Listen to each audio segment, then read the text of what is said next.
hearing on Thursday, December 5th at 2024 at 5:15 p.m. to gather public input on withdrawing $240,000 from the Hopkinton School District Special Education Trust Fund for special education expenses.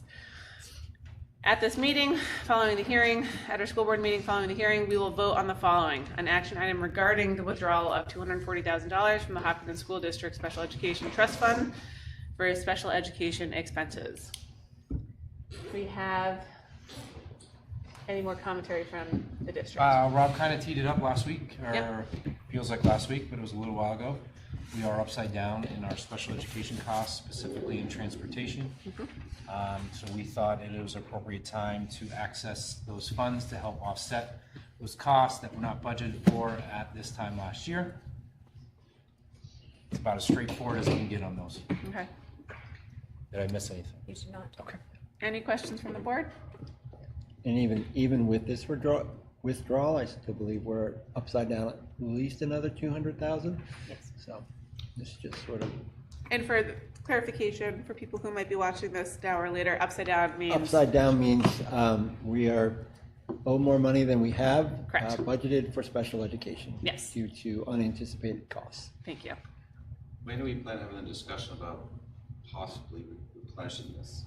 I don't know if we have a discussion about that this board table yet, but I think we'll have that discussion when we look at the totality after we get the budget piece in, and then we'll look at warrant articles. Yep.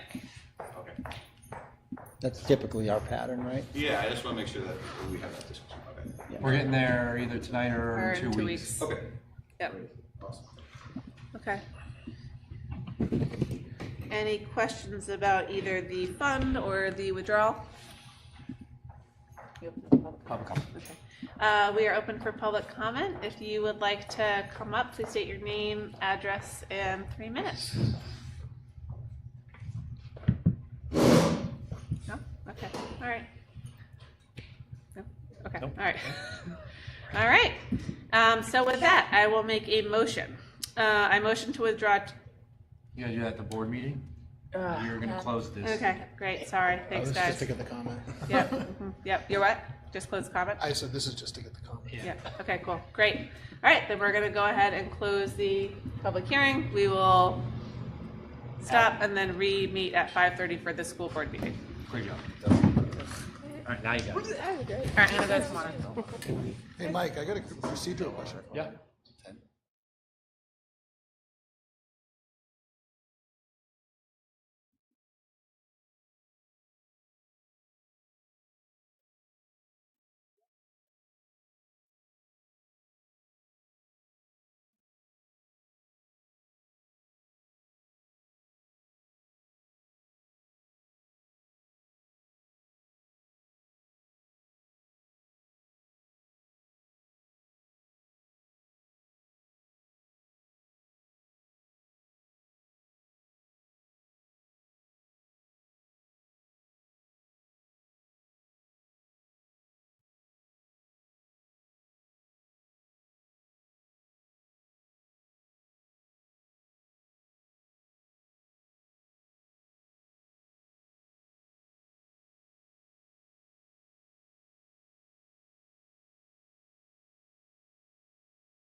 Wait, where's Rob?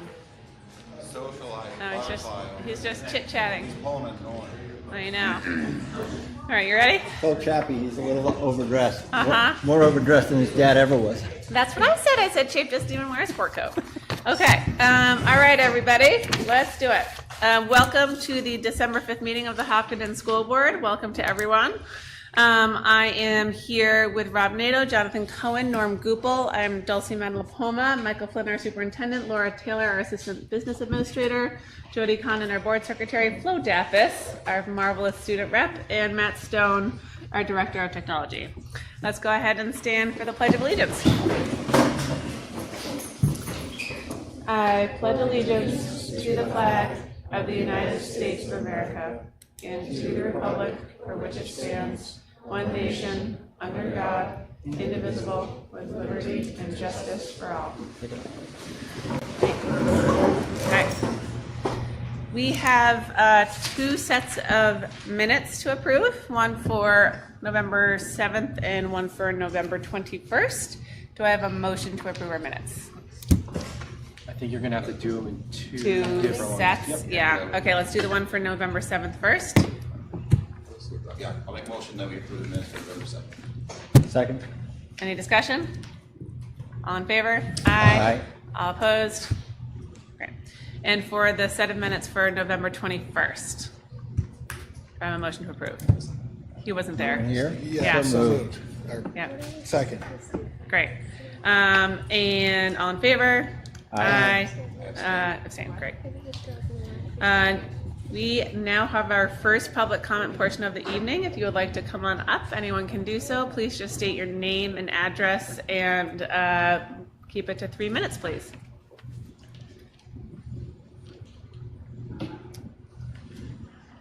All right. Cool. All right. Flo, student rep comments, please. Okay, so today we had a 2-hour delay. Thank you, Mr. Flynn. Had to say that from all the students. We had also a student-led ethics discussion. The club went to a field trip today to the Ethics Bowl at St. Anselm, and I think it was a great time to talk with other schools about that stuff we do all the time. Winter sports obviously starting up, but no games or anything yet. I think they're soon. And World Language Honor Society is going to go caroling next Thursday at nursing homes in Concord. So we've been practicing in French, German, and Spanish. And regardless of what language you take, you have to sing in all 3 languages. So it's really fun to learn all those new languages in song. And also the World Language Honor Society is having the babysitting event tomorrow, fundraiser for the scholarship fund, and that's from 4 to 9. And then the Environmental Action Club is going to the Youth Climate Leaders Academy this weekend, tomorrow and on Saturday. And I'm actually going to be doing a workshop there about working with school boards because of all the great experience that I've gotten with you guys. And then with Miss Cintros, our civics class went on a field trip last week, and we went to, like 2 weeks ago maybe, and we went to a Senate simulation, and I'd heard about this field trip, but it was super cool to actually do it and see, and we were all like different senators, so I was Chuck Schumer, and we all got dressed up, and then we like debated AI legislation, and it was really interesting. Then we went to the JFK Library as well. And we have a band concert next Wednesday, and there's also a peer outreach event going on right now where students can buy gifts for local families in need. So that's the update at the high school, I think. Great. Any questions for Flo? Did you mention your team qualifying? Did you mention that 2 weeks ago? Yeah, Granite State Challenge. Yeah, we're gonna be competing in January, so we're just practicing now. And I think you mentioned this, but the National World Language Honor Society is babysitting this weekend for Starry Starry Yeah, Day, right? this Friday This from Friday. 4 to 9 p.m. For 4 to 9. If Yeah. parents want to drop off their kids. at the high school. Yep. Yeah. Right. Awesome. Is anyone selling poinsettias this year?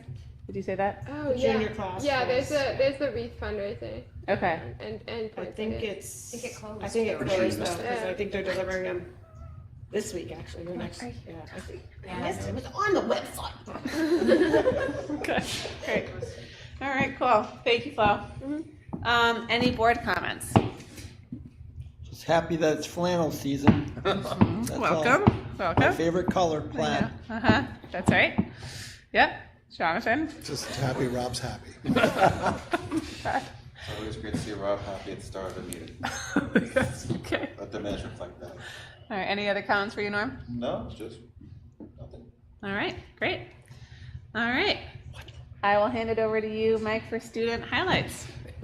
Joan and Danielle, both want to come up? Joan, Danielle? All right. And you, yep. Come on up. Miss Follansby. Floor is yours. I'm Joan Collinsby, in case you didn't know. Pretty sure you don't know. I am the faculty advisor for the Friends program, or the Mentor-Mentee program, and I actually asked Mr. Flynn for some airtime for Student Spotlight because it's such an amazing program. We're in our second year, and Lily is from the Friends program in Concord, so I asked her to come say a few words. We also have, there are people apparently who've gone to the town hall at a meeting looking for the Friends program. I'm pretty loud.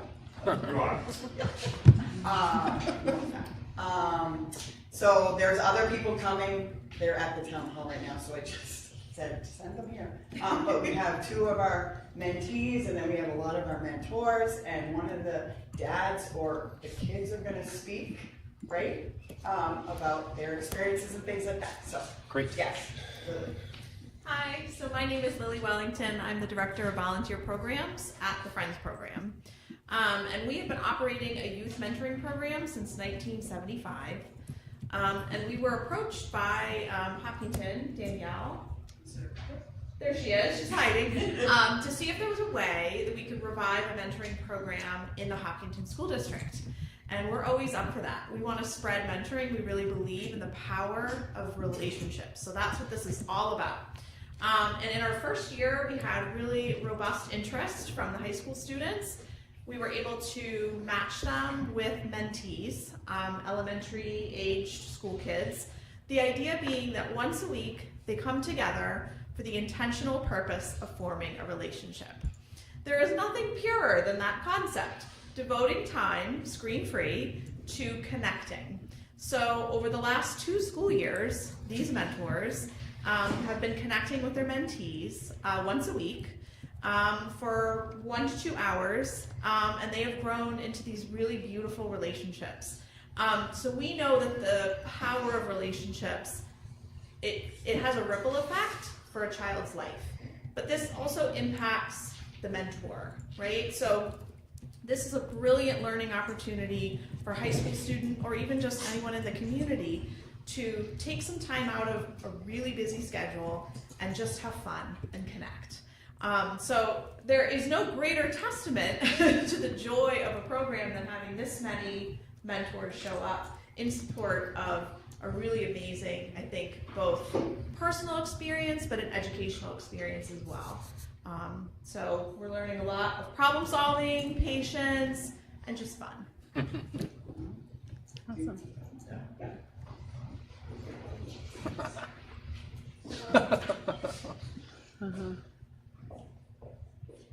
Thank you. Paul Hebert, 710 East Petticoat Road. This is my daughter Cecilia. Eliza, my other daughter, doesn't want to come up here, but they're both part of the Friends program. Cece had a couple things to say about her Friends program mentors. We're happy when we get to see Greta and Ella, our mentors. They are really nice and great role models. We love playing all kinds of games like apples to apples, playing on the tire swings, and just having fun. They make us feel confident and always want to know how our day was. Ella is so kind, and Eliza likes it when she laughs. She cheers us on when we play soccer and comes up with fun games. We feel comfortable and happy when we're around them, and they make us excited about going to middle high school soon and help us feel confident about being ourselves. Great job.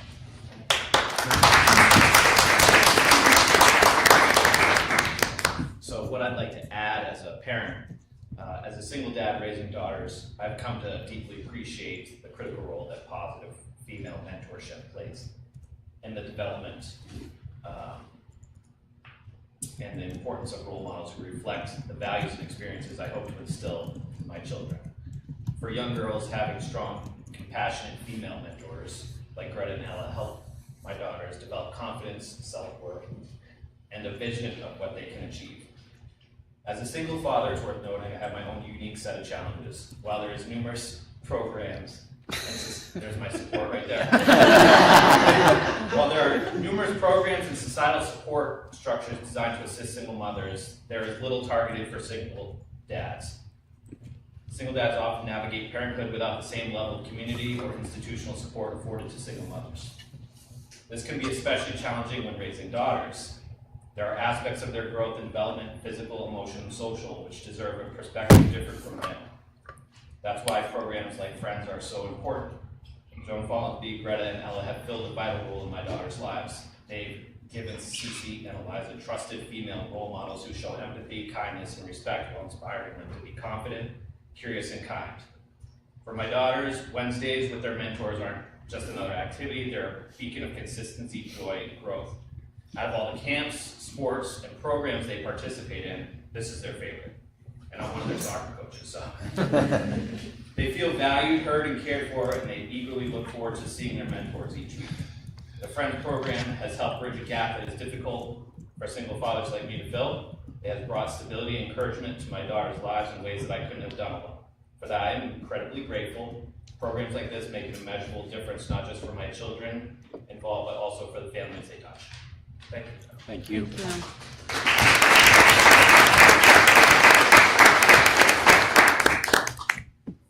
Yeah, Joan, you're the leader.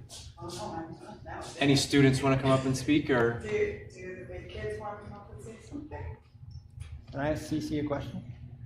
It's Cece, right? So when you get to the middle high school, do you think you would want to become a mentor to? No. We'll see in time. Maybe. We did have a mentor last year, now graduated, who remembers being a mentee in the program in elementary school. And when they heard about the opportunity, said, I want to be that person for somebody else. Remembers that as a really, really pivotal moment in childhood. So there's time. Okay. So this program was kicked off because the Hopkinton Public Schools Foundation supported the initiation fees, and then they supported it a second year, but we have budgeted for it. So it's going to be a continued program in the Hopkinton schools. And I think you can see the rewards in itself. And I can only imagine it's going to continue to grow with especially Danielle and Joan leading the way here in the building. So you guys are mentors yourselves for as you referenced the older kids, but they're all kids. So you guys, you two, I see you hiding over there, do an outstanding job, and we definitely appreciate it. So anyone have any questions for Ms. Follansbee? I do. Jonathan, I'm sorry, Jonathan. Joan, do you mind coming up? Okay. Well, for both of you, but when you had introduced the program, one of the things that you said was that and I agree with you, I think that intentionally spending time with somebody to form a relationship is a very valuable way to spend time and a good thing to teach and encourage. You had mentioned that when people get together with their mentors and mentees, that it is screen-free. I'm curious to hear, because you mentioned it, why that's important. The purpose of the program is certainly not to present itself as a screen-free type activity, but I think part of the world we find ourselves in right now involves a lot of screens, right? So kids are in school, both younger and older, and there's work that's done on computers, tablets, etc. And so historically, starting in 1975, we didn't have things like that, right? So the tools that we bring in to the group are not screens. So we bring the board games or the arts and crafts. We did talk at the beginning of the year about planning activities, the idea being that none of this was based on screens. I know that operating a mentoring program throughout COVID involved a lot of screens because there was really no other choice. Sure. And so kind of this post-COVID landscape, the the intentionality of trying to connect person to person, I think is, you can't really replace it with anything else other than connecting one-to-one. Thank you. And I will say, I mean, where I'm coming from when I'm asking the question is I think that they can be a real detriment to forming personal relationships.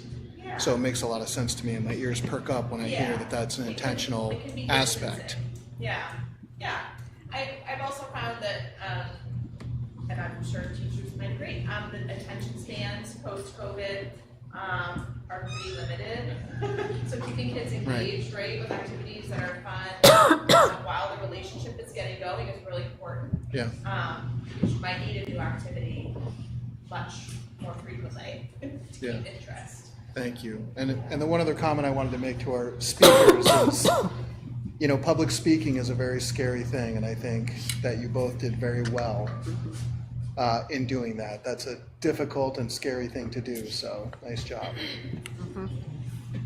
One thing that I forgot to mention is that the big kids, the mentors, actually go through a training. Like, it's a 2 to 3 hour training that they have to do before they can actually be vetted as a mentor. So they're putting in a lot of time. We have great kids. We're hoping that it keeps happening. The hard part is they can't be athletes because they have to make the 1 week or the once a week commitment, right? And the athletic teams, they're always doing sports and things. So it's like we're trying to draw from other, I mean, not that the athletes couldn't, but you know what I mean? It's a year-long It's a commitment. program Yeah. from September to June, and it's a once a week. And What grade does this go to, mentors? Like so the mentor, I mean, we have we have seniors. seniors, okay. We also, Sarah's a junior, Sophie's a junior, yep, and Emma's a sophomore. So Yeah. Greta and Cassidy, and then Ella, Perry's not here, she's also a senior, she had it from her. But And that was something a little bit different. Historically, the Friends program has only really considered juniors and seniors as mentors because we want there to be a big enough age gap, so it's not peer-to-peer mentoring. And what we were finding was that the older the kids in high school, the more that they have responsibilities, whether it's sports, school, clubs, driving, jobs, lots of commitments. And so we were really, really happy to be able to move in some of the younger grades, and I think we had really great success with it. So. and some of these kids, this is their second year, they started last year, and then. Most of them. Right, so, right, I think it's just Emma that's so, yeah. And Cassidy had a mentee that actually moved, she came and started with us, but then she moved to Concord, so we actually easily filled with a different child. So, yeah, So it's 7 parent, what's the total number of mentor-mentee pairings? 6 to 6. 6 to 6, Yep. yeah, that's great. Yeah. That's amazing. Yeah. That's a lot of time. Yeah. Hats off to the big kids. Yep, and the youngers who give up their time too. But it's enjoyable for all of them, Yeah. so. For the big kids, what's the most fun part for you guys, being a mentor for smaller kids? Yes. I'm Cassidy Fallsby, and I think the best part is definitely just the growth over the amount of time, because like my mom was saying, it's our second year, and just from the point of like meeting who you're paired with, and then it's been a year, I think, with my mentor it's been just about a year, but for the other people it's been a year and a half. And the growth is really, just really rewarding and really good to see. Yeah. My name is Jada Hogblum, and I would definitely agree with growth. We've done a lot of changing with location. So starting at the high school, there wasn't much going on, but now we're at the elementary school, so we have the playground. So that is very fun to play on, especially since we graduated from, I guess, that forever ago. So going back there. And then I also love just learning new things, like how to play new games and stuff with them. Yeah. And I remember one of my most favorite memories is I do stage crew with the high school, and they came to the musical anniversary. So Amazing. Paul. Hi. Hey, How are you? very good, thank you. Good. I just want to say your perspective as a parent was amazing. To hear that this program helps you to parent your children because you're able to have the support of having someone be able to maybe understand, your children understand some types of feelings that maybe as men we don't can feel as dads. I have a daughter and I still can't get on her level sometimes, and I can't imagine for you not to have that. I think it's just great. And what you wrote was just very touching, because I think to have that for your daughters and for you will make you guys closer in understanding what they're going through for the next couple of years. And it was well written. I just want to say that. And I'll echo Jonathan. You did a great job speaking. Never be shy to speak in front of people. And you did a great job. Really good job. Okay. Any final touches, Joan?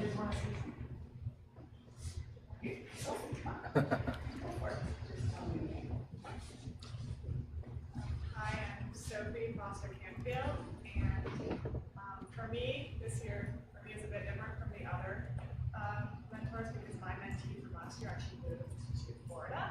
So I have a new mentee this year, but I think Greta's story actually reminded me of one of my favorite memories from last year in the program, which was really when I saw kind of how much I meant to this mentee, which was, so I was in the musical, and my mentee went to see it, and there's like this very hectic crowd afterwards where all the parents are trying to find their kids and friends are like talking to friends, and the cast is out, and I swear she leaves, I'm like in the back of the room, and I see her come downstairs, and she's short, right? She leaves her way through all these adults to get to me, and without any warning, just jumps into the air, and like, I almost like crashed into the table trying to catch her, and she, I don't think let go of me. Like, I think I was holding her for like a solid 2 minutes, because she was just so excited to see me like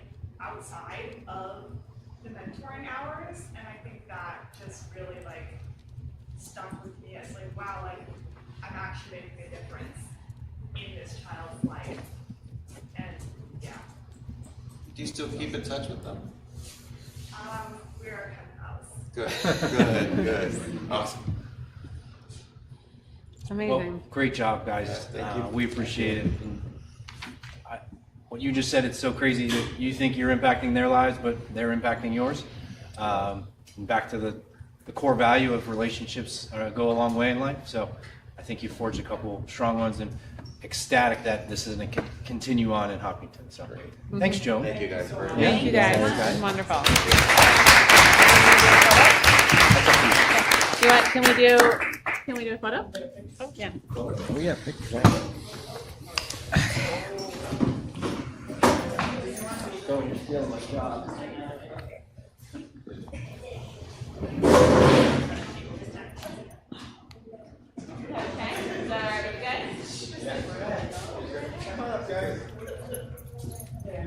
You're the one who likes to more.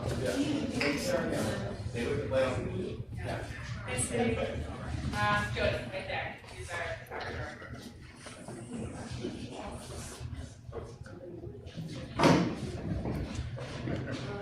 Janice, can you see everyone? Yeah, I'm struggling a little bit there with Cassidy. No, you have to go in. Nice try, though.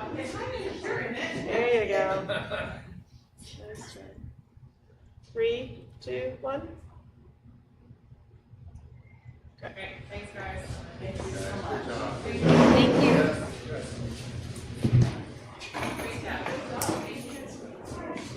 Bye.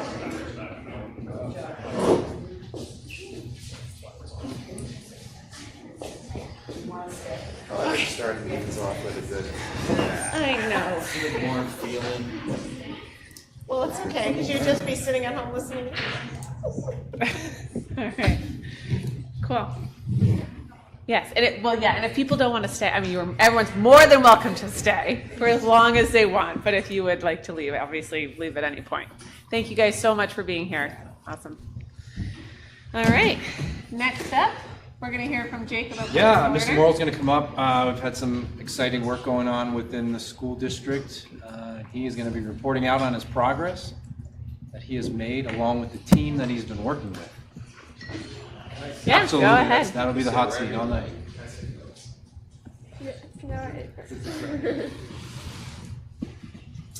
I have a handout actually, so let me pass those out first. I'll start talking. Just so everybody has it. Thank you, sir. Thank you. Thank you, sir.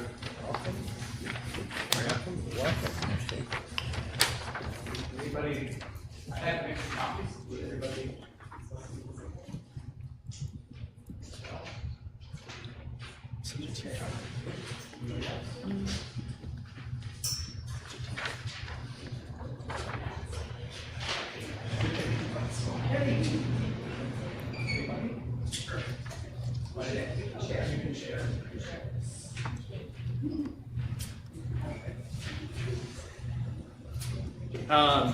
So as Mike said, I'm here to talk about Portrait of a Learner and our progress so far. Before I jump in, I guess I want to say some thank yous to Mike and the leadership team and the school board for being supportive of me and being supportive of this work. I think it's been a really great process. I'd like to also thank the Portrait of a Learner team. All the names of those folks are on one side of that handout, and they have worked really hard over the past 6 months or so to design a very inclusive process, and they've done a lot of really great work. And I also want to thank everybody who participated as I talk a little bit more about the process. We've had a ton of people participate in this process, and huge thanks to those people. So the Portrait of a Learner is, if you think back to last year when we originally talked about this idea, the goal was to create kind of a concise statement of the skills and dispositions that we think as a district are most important for our student success. Yep. And to then kind of create an image or a logo to go along with that. The point of that being coming together as a community to identify those things that we think are most important, to keep that at the forefront of what we do as a school district. And we all know that academics are very important, but we also, as Jonathan was just saying, there are other skills that students need to develop, like public speaking, that allows students to be successful whatever path they choose, both in school and after school. And so we thought it would be very important to have a really inclusive process that included students and families and staff members and community members, and get input from folks as to what are those skills that are most important for student success, and then try and take all of that input. So we ended up with survey responses from almost 700 people. We hosted a bunch of in-person discussions to using that survey data as a basis. We had discussions with student groups, we did it at all buildings. We had student discussions. We had discussions with parents. We had discussions with every staff member in the district. And then the Portrait of a Learner team, which took all of that and tried to put it into a concise statement that really we thought it was important that it feel like Hopkinton when we were done. So on one side of this handout, you'll see where we settled with our Portrait of a Learner. This was trying to take everything that we got, and I feel really good about both the process that we went through, the amount of input that we got from the community, and where we ended up with an image and a statement about our learners, which for those people who are maybe watching online and don't have this in front of them, what it says is Hopkinton learners persevere through challenges and take responsibility, communicate skillfully and seek to understand, collaborate effectively to build a positive community, empathize with kindness and curiosity, and problem solve through creative, critical thought. So that is our portrait of a learner that we have come up with, and I guess I am here tonight to share this with all of you and to ask the board to approve this as our portrait of a learner. Do you have any questions about any aspect of that? I guess I have a question, just because I wasn't here when this started. Yeah. So what does it mean for the board to approve it? Like what is the ask exactly? So I think the goal is to have something that we can come together, we've developed as a community, that now we can come back to when we're trying to make decisions, when we're trying to think about what happens in classrooms, when we're trying to think about all aspects of school and the opportunities that we give to students, that this can be a guiding document. It's kind of like a mission statement. It's kind of like a mission statement. Okay. Yep, something that we can keep coming back to, and so we've tried to, we've had this community process, community meeting, all the folks involved in the school. We went through the curriculum and assessment committee, shared the work with them. They gave us approval to move forward to bring it to the board. What I really like about this, Jake, is that this was fed to the community for a long time. A lot of people had a misunderstanding of what it was, and there was a lot of people who actually took the time to actually understand what it's going to be. And whenever people had questions, the district answered it.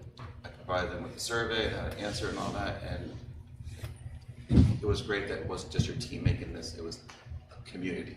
Yeah. Everybody, and that goes a long way. Yeah. Because you're listening to the community, that's important. And I think that's what makes it powerful, right? Yes, exactly. Like, so many people were involved in it, so many people had an opportunity to contribute in various ways, and it feels like it represents the community.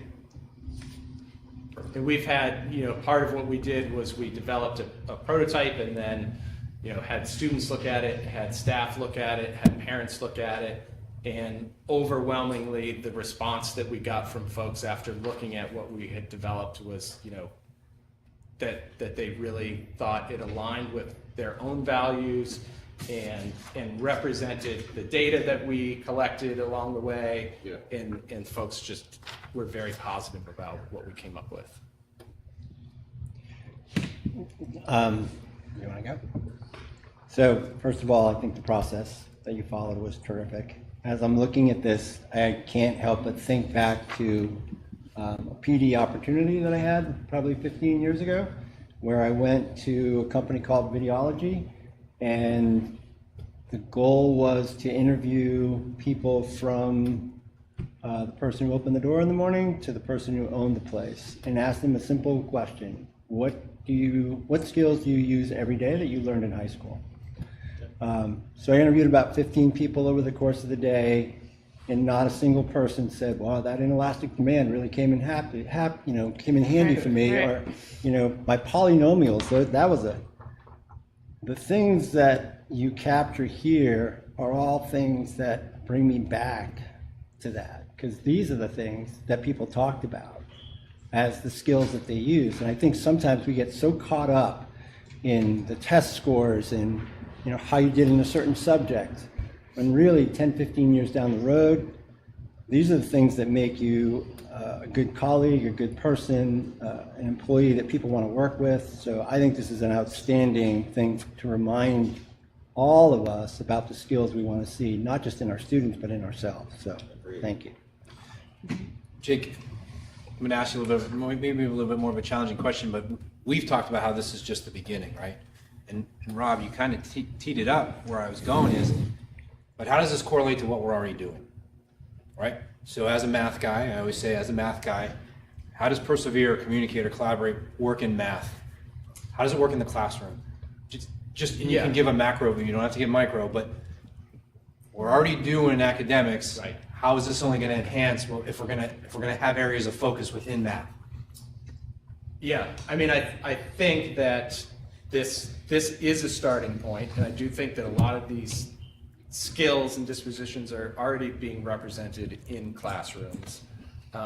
I think the important part of it is it gives us something to continue to come back to, and take the example of a classroom teacher thinking about all of these things and making sure that you're creating opportunities for students to practice and learn these skills in the classroom. So if you're a math teacher, are you presenting problems that allow students to problem solve and be creative, or to persevere when they face a challenge? Like, you can't, as somebody who used to teach math, you can't just give students really hard math problems and expect that they will persevere, right? Some students will, but not all of them. So as a teacher, you have to kind of create structures and supports in the classroom so that students feel like they can approach that challenging work, maybe fail or get it wrong, but continue to try and do better in the future. But that has to be intentional. It can't be something that we just leave students to do on their own, because some will do it on their own, but not all of them have that skill. So if I recall, this is other school districts have this too, correct? Portrait of a Learner? Yes, yeah, it's So my a number of surrounding districts. Portrait of a learner, portrait of a graduate. Yeah. So my question is, based on what they have developed, like, is there a similarity, difference, or something that stands out differently that Hopkinton kind of narrowed into, other than the other ones? I kind of just want to see. The whole part of the process was develop Hopkinton.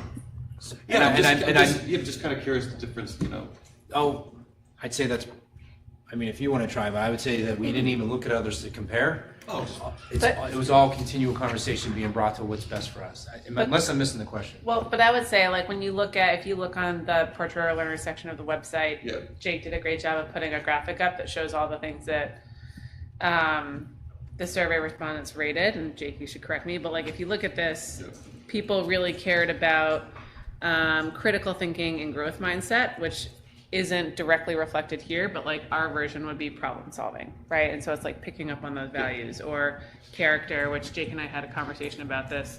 Character was extremely important. The number one thing that the Hopkinton respondents wrote about, but that really comes through in empathy, perseverance, collaboration, right? And so I think it's picking up on all of those different pieces that every district might have weighed in on differently, but like how the team crafted it, I thought was really thoughtful. Yeah, and I could give an example, like, maybe that didn't come through in the data necessarily, but in those in-person conversations, like kindness is something that continued to come up from teachers, students, parents. And so, under empathize with kindness and curiosity, so some of those elements I feel are kind of unique to us. Yeah, okay. Yeah, that's kind of what I was trying to get. Yeah. Okay. I just thought you were seeing if we were comparing when stuff was coming in. No. Like, kind of like the same. Okay. I just wanted to say that I thought it's astonishing that we got 674 responses. I think that's an amazing amount of feedback. And if there was 256 families, how many families do we have in the school district total? Do we know? You talking students or families? Families, I'm not sure, but like 400 maybe? Some of those 500? parents who did, one parent could potentially represent a student at each school, because we had folks check off, like, what schools are your kids in, right? And some people checked off all three. So right. One survey represents 3 things, right? Yeah. I think it's like for 256 families to respond, I think is amazing. So I think you guys did a great job of, drumming up input from the community and making it be really collaborative. Now, I'd love to hear what the entire 7th grade class said. Honestly. It's a special age. It was great. Mrs. Broody collaborated with me to run a discussion protocol all day long. Every single 7th grader, they all had great conversations with each other, and honestly, we're pretty into the discussion. Yeah. It was fun to see. It's this year's 8th grader. Yeah. Last a huge class. Yeah. graders. Cool. Any other questions or comments from the board? Yeah. Oh, the Hawk? Oh, at the element at Harold Martin, Patrice and Maggie developed a little Hawklet activity so that the younger kids could participate in a discussion, and they had to identify which items would be most useful for the Hawklet to be successful. And there There you go. Great. That's amazing. Cute little hawks to play with. It's great. Yeah. This is awesome. So this will be posted Everywhere. on your Portrait of a Learner section of the site and everywhere. Everywhere. And then this is, I think, a really great detail.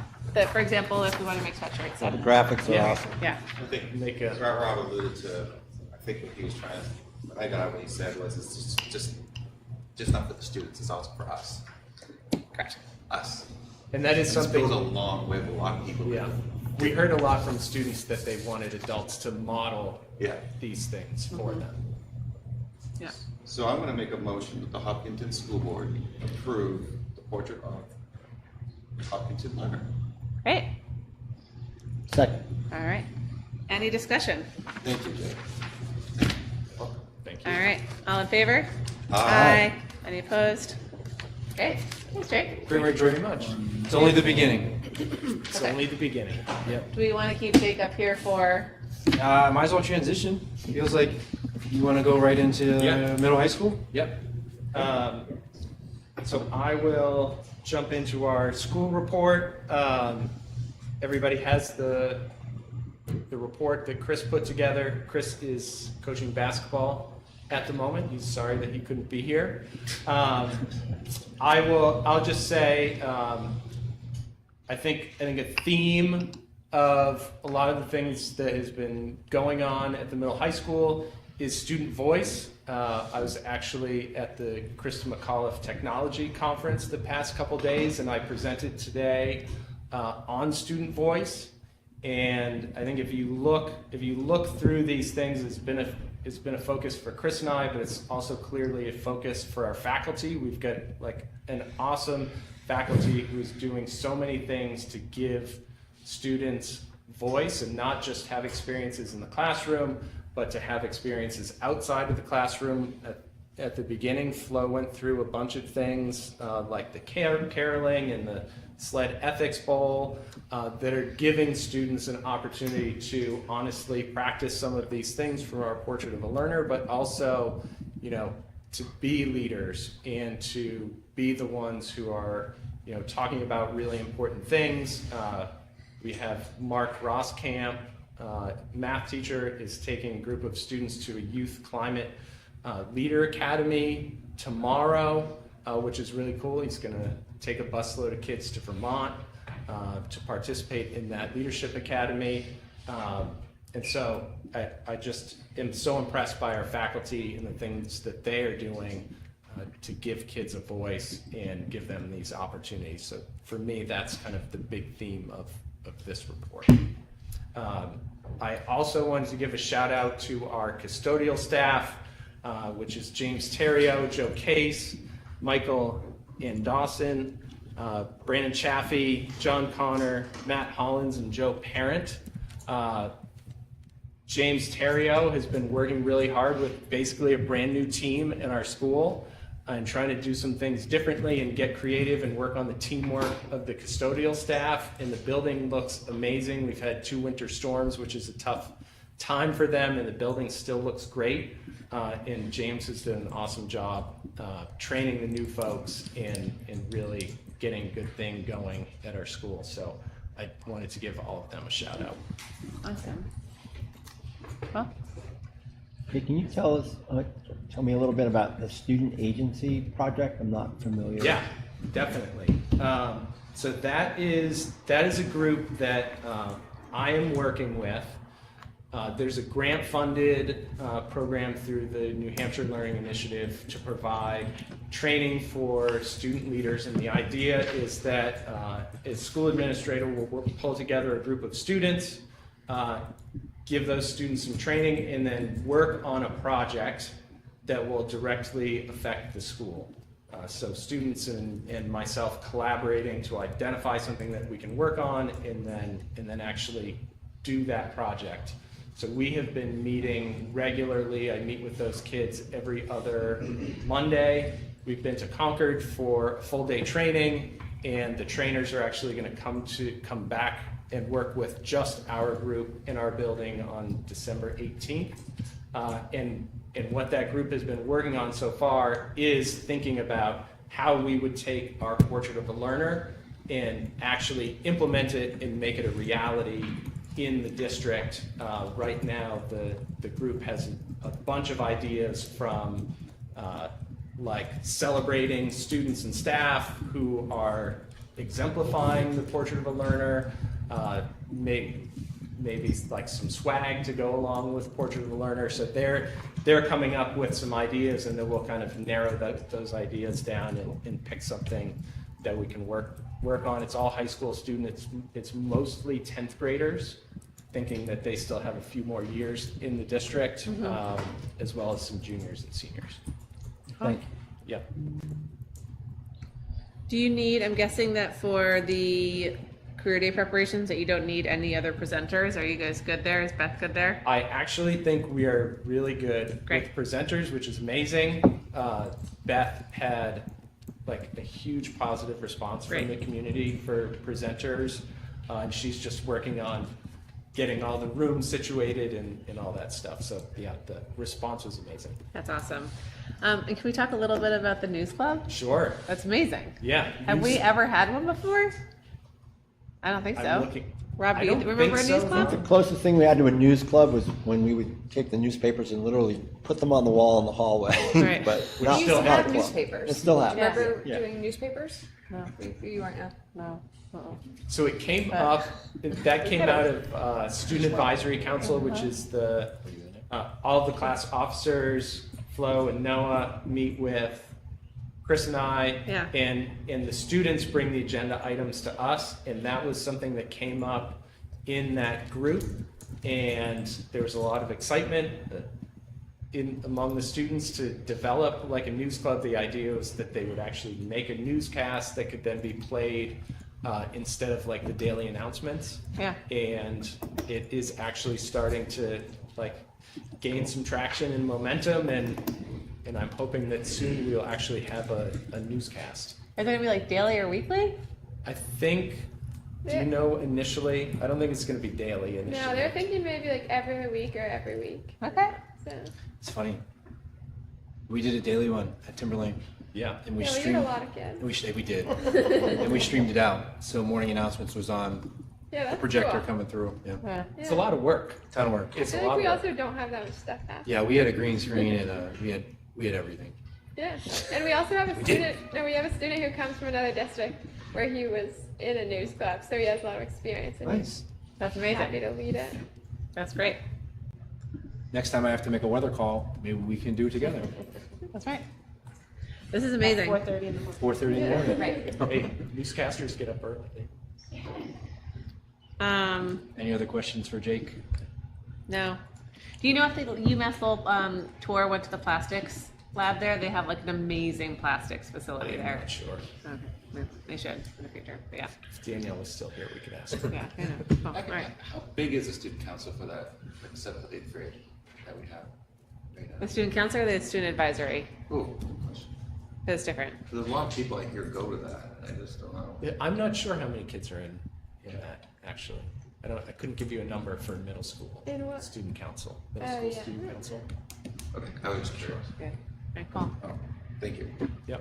Thanks, Jake. Okay, Thank you so thank much. you. Yeah. Thanks. Thank you. Noah, do you want to come over and sit next to Laura, maybe? Sure. Is that cool? Dr. Sindoni? Welcome. How you doing, buddy? Good, how are you? Great.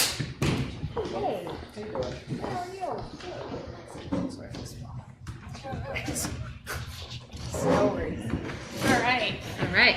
So I don't know if you looked at the document that I put in the folder, but I hope you did, because I think the pictures speak for themselves. So I want to talk about some of the fun, exciting things that we've been doing here. So if you're looking at the pictures, you will see that we are getting a new greenhouse. And what is so special about this greenhouse is Tracy Martin and her family have been building it with the help of her son-in-law, who has construction experience, her husband, herself. They have pretty much built this from the ground up, and the majority of the materials have been recycled. The door was free by the side of the road. She literally pulled over with the truck through back there. The sink she got for $1. I've Wow. seen these in architectural salvage companies for over $1,000.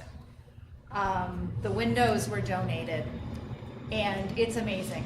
So this will certainly benefit the garden club, classrooms. It will give us more time to grow things, and will really help that program to extend the growing season. So I just wanted to thank her publicly for everything she does every day, in addition to things like this. She has been here the past 3 weekends doing this. Another thing I'm really trying to spearhead here is hydroponics. It fits in with the sustainability in our district. Recently, the New Hampshire Department of Education had a grant for hydroponics. I applied for it. We were not selected, so I looked for alternative grant funding sources, and I recently wrote a grant that was submitted. I'm waiting to hear if it was going to be awarded. But basically, it's exactly like the picture shows. There's a company called Fork Farms, which is actually who the Department of Ed was using. So I did a webinar, I met with them online. So it's essentially, think of a tanning bed, but vertically, with the light source on the top, which comes out to the different pieces where everything's growing. There's absolutely no soil, it grows in foam, it has a pump which circulates the water. It has the ability to grow 25 pounds or more of fresh produce every month that will go directly to the food service program here in school lunches. It hits upon many different things for students. It teaches them sustainability. It teaches them environmental stewardship, STEM education, all of those types of things. But also on the sustainability lens, you're not having food be brought in. We're growing it ourselves. So that would be an extension of the garden club. It fits in with the science curriculum. I would have a team of students. I thought cultivation crew is a cute little name for them. And they would take turns doing the maintenance and things like that on the unit. Minimal electricity. You can use a regular electrical wall plug, and it would be in the cafeteria. So I'm really hoping this is something we can do. I'm very excited about that. Once again, one of my students was selected in the Kid Governor program. I'm so proud of them. So Evelyn Palazzolo is a fifth grade student, and her platform was to raise awareness about mental health and depression. She was unfortunately not selected as Kid Governor, but she will serve in the Executive Council. So we will once again go to the inauguration in January. The entire class is going. Mr. Flynn usually goes. I will go. And it really provides them a valuable learning experience about civics, civic education, and things like that. We'll have our holiday chorus and band concert at the middle high school on the 19th at 5:30 in the auditorium. I also included a picture of our student council who recently collected a large amount of food for the Hopkinton Food Pantry. We filled the entire back of Mrs. Martin's SUV, and that was delivered to them prior to Thanksgiving. The service focus this month for student council is for a $1 donation. You receive an exclusive Maple Street School pencil and an inspirational bracelet, and all the proceeds will go to Make-A-Wish. Amazing. Exclusive. It is. It is. Amazing. Any questions, thoughts? I have a question. First of all, I think the hydroponics project is awesome. I think, additionally, there's the nutrition aspect. Mm-hmm. I think that anything that brings whole vegetables to kids is a good thing. Mm-hmm. I'll put you on the spot. How much time do you figure you spent figuring out and writing a grant? That I wrote the grant? Yeah, didn't you say that you were working on the grant, trying to apply Yeah, for the grant for this? You mean the personal time I put in? Yeah. I think it took me about 3 hours, but I had to do like the research. That's Like you what have to I'm be very saying. knowledgeable, and you really need to create an argument and an Yeah. objective and all of those pieces. Right, and then also figure out where Yeah. the money is. So I just applaud you on the the vision. Thank you. Like that's of honestly this. like that's where I find my joy. I mean, I Yeah. have joy in what I do here every day, but really taking those types of ideas, like that's the teacher in me. Yeah. Where you have an idea and you create something and you find your resources and you bring it in and you teach your students. Well, I think it's a great project. Thank you. Carrie, I'm looking at the picture of the Flex Farm. How big is this thing? I see wheels. Like, is Yeah. it 6 feet tall? Is I it? have the dimensions in my computer. I need to. I don't want to Yeah. misspeak, so I can get that to you. I'm just curious as to like. He'll hold you to it. You get the wrong dimensions, trust me. No, I'll send it to him. Trust me. By tomorrow morning. It looks really cool. Yeah. It looks great. How many would you get? One, but it's one unit, but it has different panels Compartments. when you grow. Yep. Yeah. That's awesome. The greenhouse is gorgeous. Yeah. It's I really, think it really, should be really in a beautiful. magazine. Yeah. She has stained glass up there, and when you go inside and the sun's coming in. Yeah, it's spectacular. It's awesome. Tracy's amazing. Yeah. Very lucky. Also, I would just say that I think that the representation that we have at Kid Governor Executive Council and for Kid Governor every year is amazing, and I'm just so glad that that's an opportunity for Maple Street students. I think it's great for public speaking. I think it's great for thinking about platforms and leadership. It's really cool. The time and effort that the adults put in Right. to it's not a layup. Like, Right. the time they have to add, it's not part of what is normal. Right. So they're going above and beyond to help these kids with their videos, their promotions, and all that. So each year, this 5th grade team always signs up. They do. And not everyone in They the do. state does. So. Mrs. Locke helps with the video. Amazing. Are the kids selected by the other 5th graders? Yes, In the yes. state. There's an actual election among the 5th graders in the state. That's cool. Yeah. Well, All right, we'll see you in a minute. Thank you. thank you. Ms. Brown?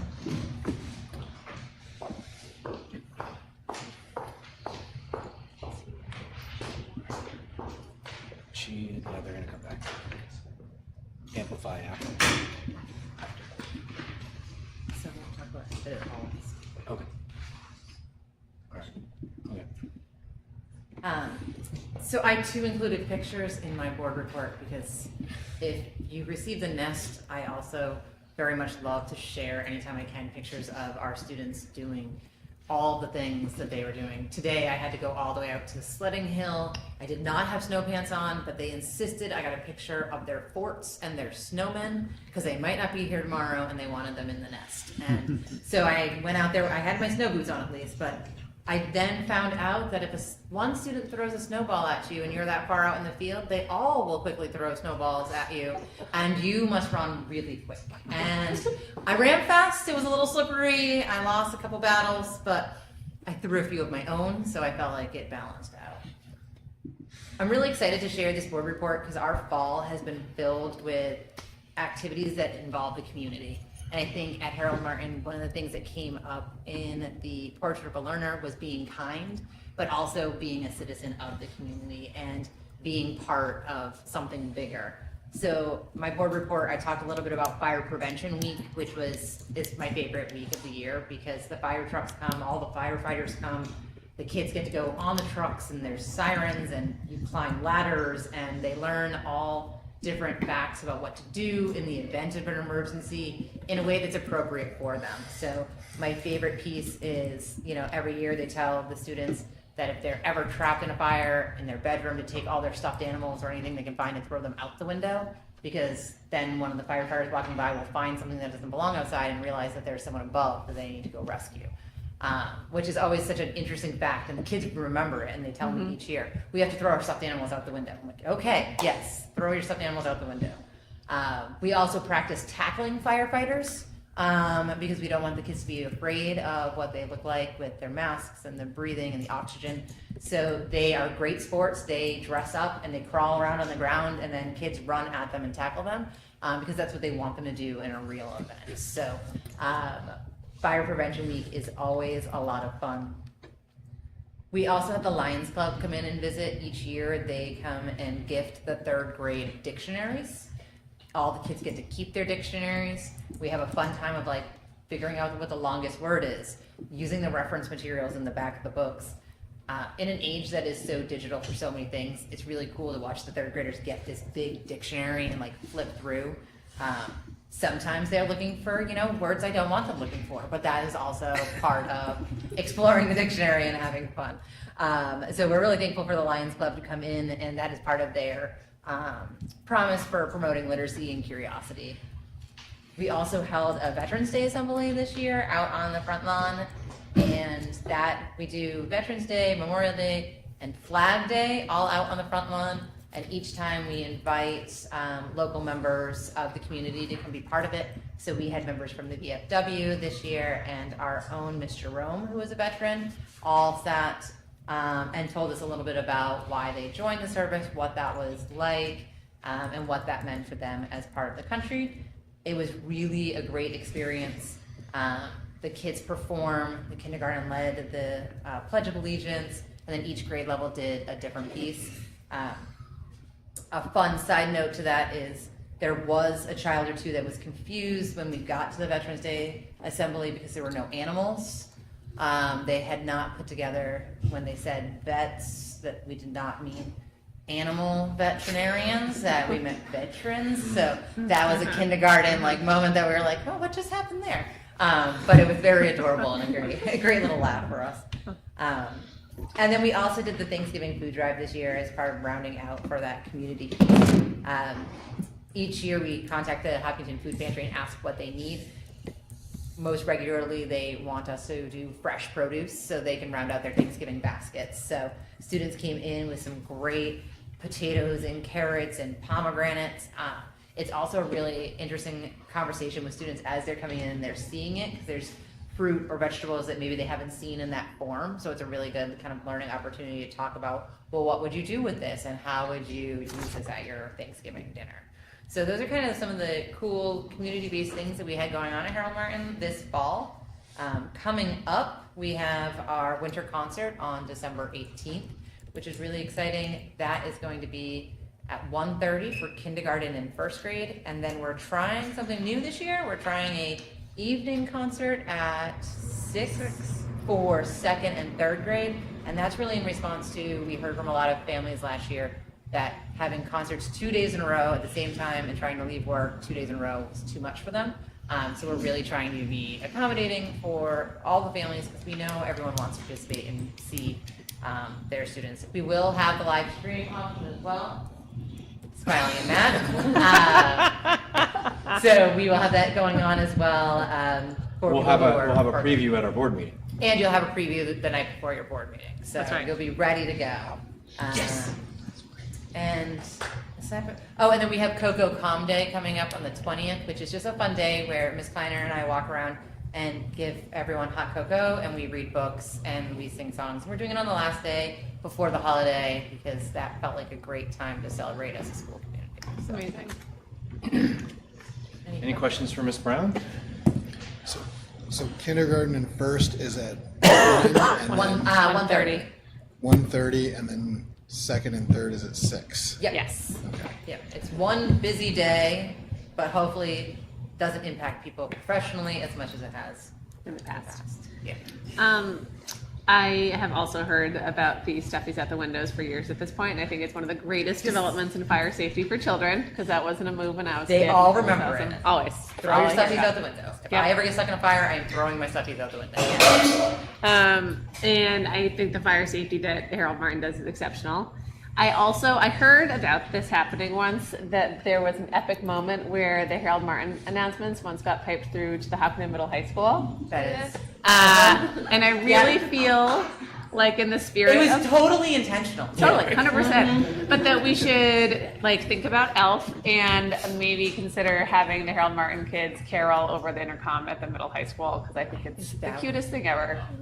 Not that that's Mr. Moore and I are on that. The middle high school students actually did the Pledge of Allegiance twice that day. Yeah. Because when they came back on, We've done it a few times since on purpose. The first time though was we really didn't know we were doing it. New phone system. We really thought we were doing it to our school, and then it didn't work. So we were just like, oh, I guess they're broken. And then all the high school teachers started calling us and thanking us, and we were like, "What are you talking about?" And they're like, "We just stood for your Pledge of Allegiance." And they're like, "We need birthday pencils." So then I had to drive to the high school to drop off birthday pencils because I said birthday pencils. That's right. Yep, that's great. That's great. So we're gonna bounce a little bit off schedule. Oh, sorry. Any other questions for Patrice? Okay. So while Patrice and Carrie are here this evening, rather than inviting them back, they're gonna present an update on Amplify and how it's going. So Dr. Sindoni, do you wanna Do you want to just come get a chair? slide the Get chair cozy? over? Lots of space. All right, Chloe, getting in here. My notes. Okay. All right, so I'd just like to provide an update about the Amplified Literacy Program. We are a few months into it. And what we're finding at the upper elementary level is that the selected text, the stories that are in the program, are highly engaging and they're really high quality. There's really diverse genres that students are reading: myths, folk tales, historical accounts, personal narratives, and the kids are really, really engaged. They're talking about it in the halls. They're writing about it. The volume of the writing we're seeing, especially in 6th grade, has significantly increased. And that's really exciting. These were kids that were sometimes reluctant to read in 5th grade. They're just really jazzed about the things they're reading. They're making connections to themselves. They're making text-to-text, text-to-world, text-to-self connections. My 5th graders were reading about Mayan cultures, and he found a wood carving on the wall at home that his parents got in Mexico, and he brought it into school and he presented it and talked about it. So, I mean, that's really exciting to see. It's based, CKLA is Core Knowledge and Language Arts, and CKLA in my school is 4th and 5th. There's more of a shift to the literary piece in 6th grade. So in 4th grade, they've learned about personal narrative through the lens of someone who had polio. They've learned about empires of the Middle Ages. In 5th grade, they've examined, compared, and contrasted 5 different personal narratives: early American civilizations. In 6th grade, there's still the knowledge strand in there, though it's not as explicit. They also did personal narratives, but it was through the lens of an author study of Roald Dahl. They're currently reading about mysteries and investigations, and they're being taught to read like an investigator. So they're really analyzing and critiquing and citing evidence of the text that they're reading. So it's just really exciting to see. As I wrote in my report card letter, it's important to note that this program is based on the assumption that my students have had multiple years of this program. They have the background knowledge, they understand the way the lessons are set up, and they just don't have that right now. We will have that going from year to year. So there are some things that we're still trying to navigate. Perfect example is Amplify has assessments. They're very long, and the students just really aren't familiar with it yet. So we've been doing them, but we're working on like spacing them out over a series of days so students can get used to things like that.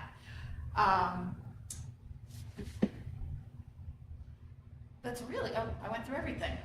But overall, Okay, I walked back and forth. I'm So you're sorry. good. No, You're good. I know. I'm never I'm always second. I'm never first. So overall, it's been positive. Like I said, it's a unique perspective. It's a one-time thing where we have students that haven't had this program prior.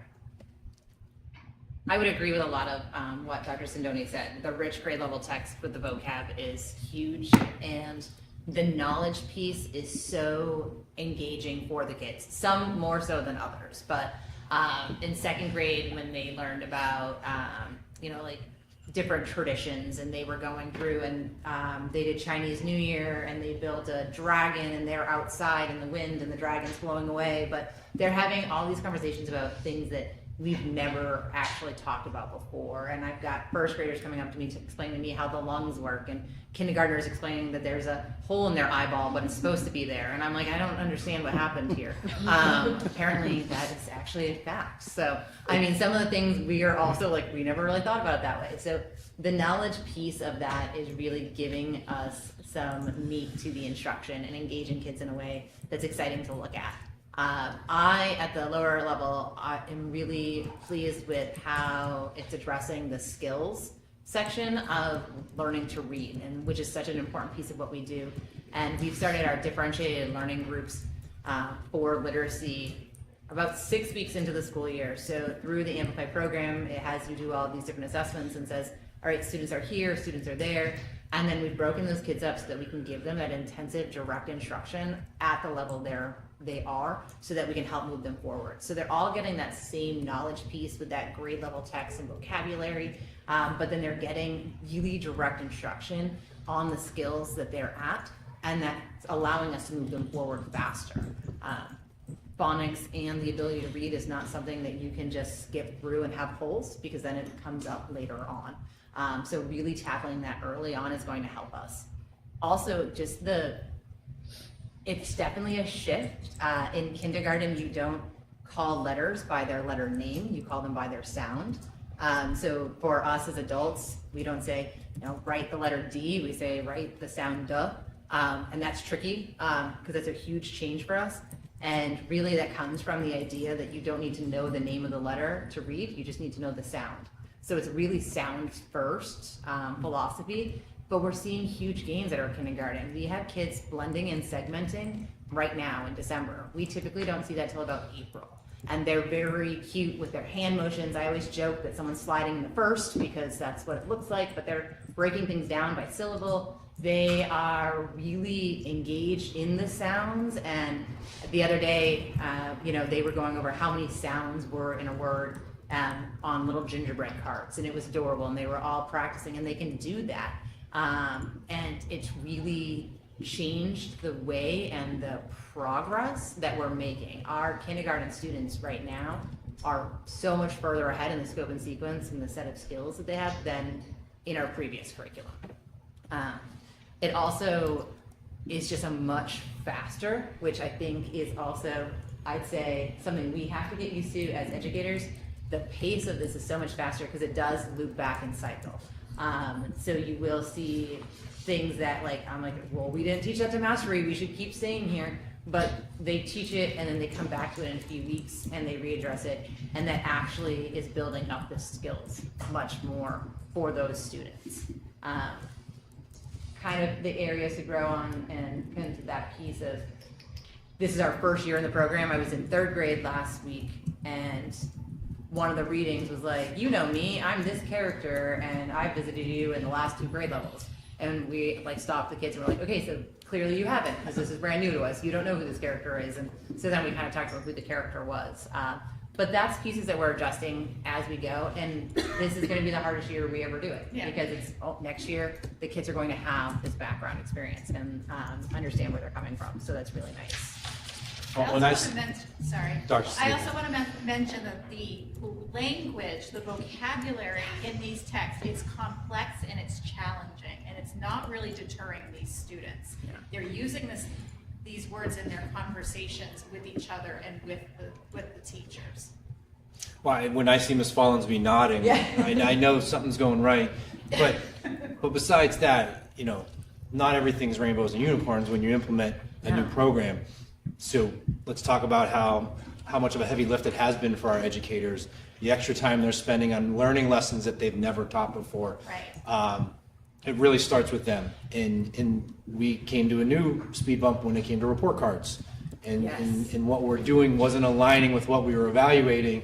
So Dr. Sindoni and Ms. Brown created an addendum that was able to at least view the current status of what students are doing. So we're all learning as we go here with this program, but we're seeing the results, which is the cool part. And that's really because our professionals are working as hard as they are.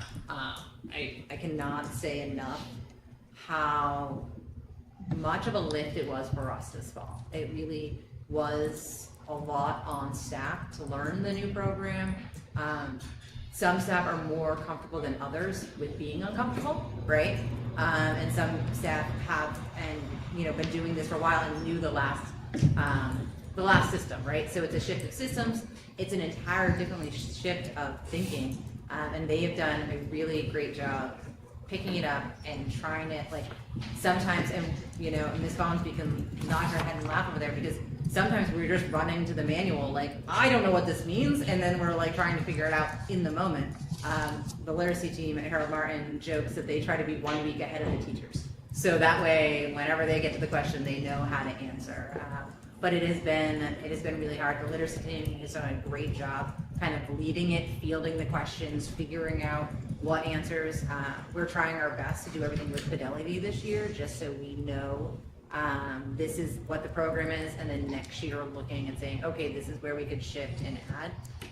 One of our kindergarten teachers said the biggest piece right now is the fact that they haven't done it before, so they don't know where they can add or adjust or should make it more interesting.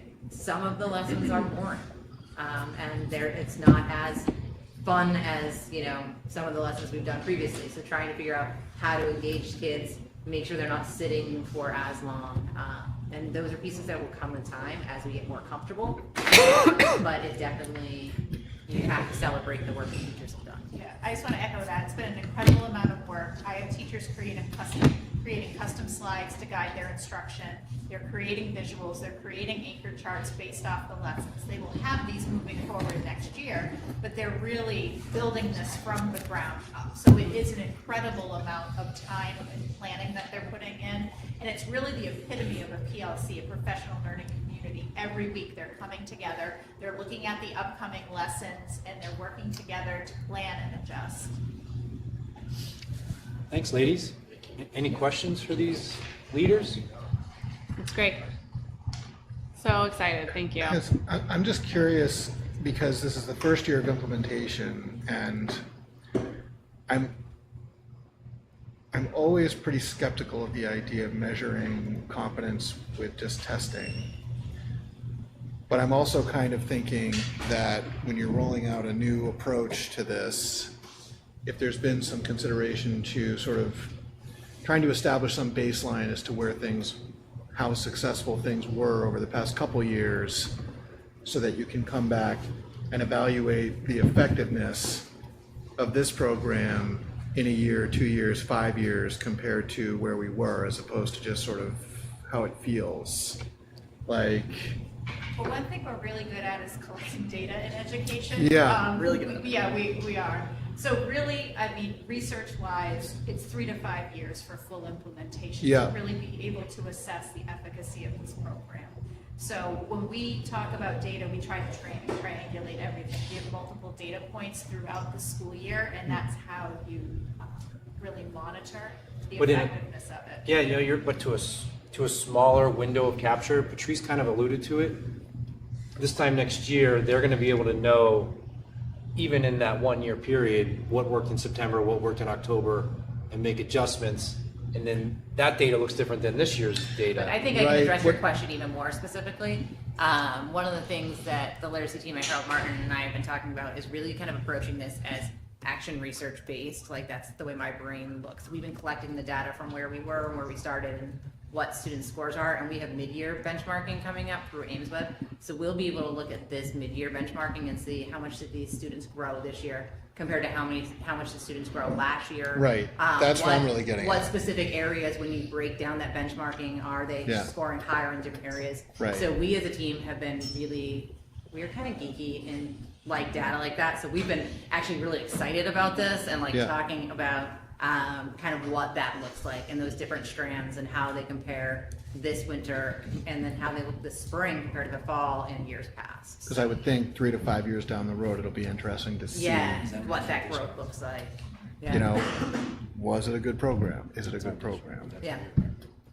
Thank you. And I think the other part is that, and hopefully everyone saw it when report cards went out last Tuesday. Yes. You did, I thought Harold Martin, and you might have done this at Maple too, but you did basically a literacy addendum on top of like the qualitative feedback and assessment from the teacher that was specific to literacy. I also, Harold Martin, K1 and 2 did the addendum. Third grade and up, the report cards, we were able to use enough to reflect. But K1 and 2, the current report card doesn't really reflect the great work happening in the classroom. And after talking with the teachers, they really were having a hard time figuring out which box to put it in. So I have to, again, give them a lot of credit, because I came to Mr. Flynn and said, yeah, this isn't gonna work, we need an addendum. And then the teachers worked with me real quick to turn that around.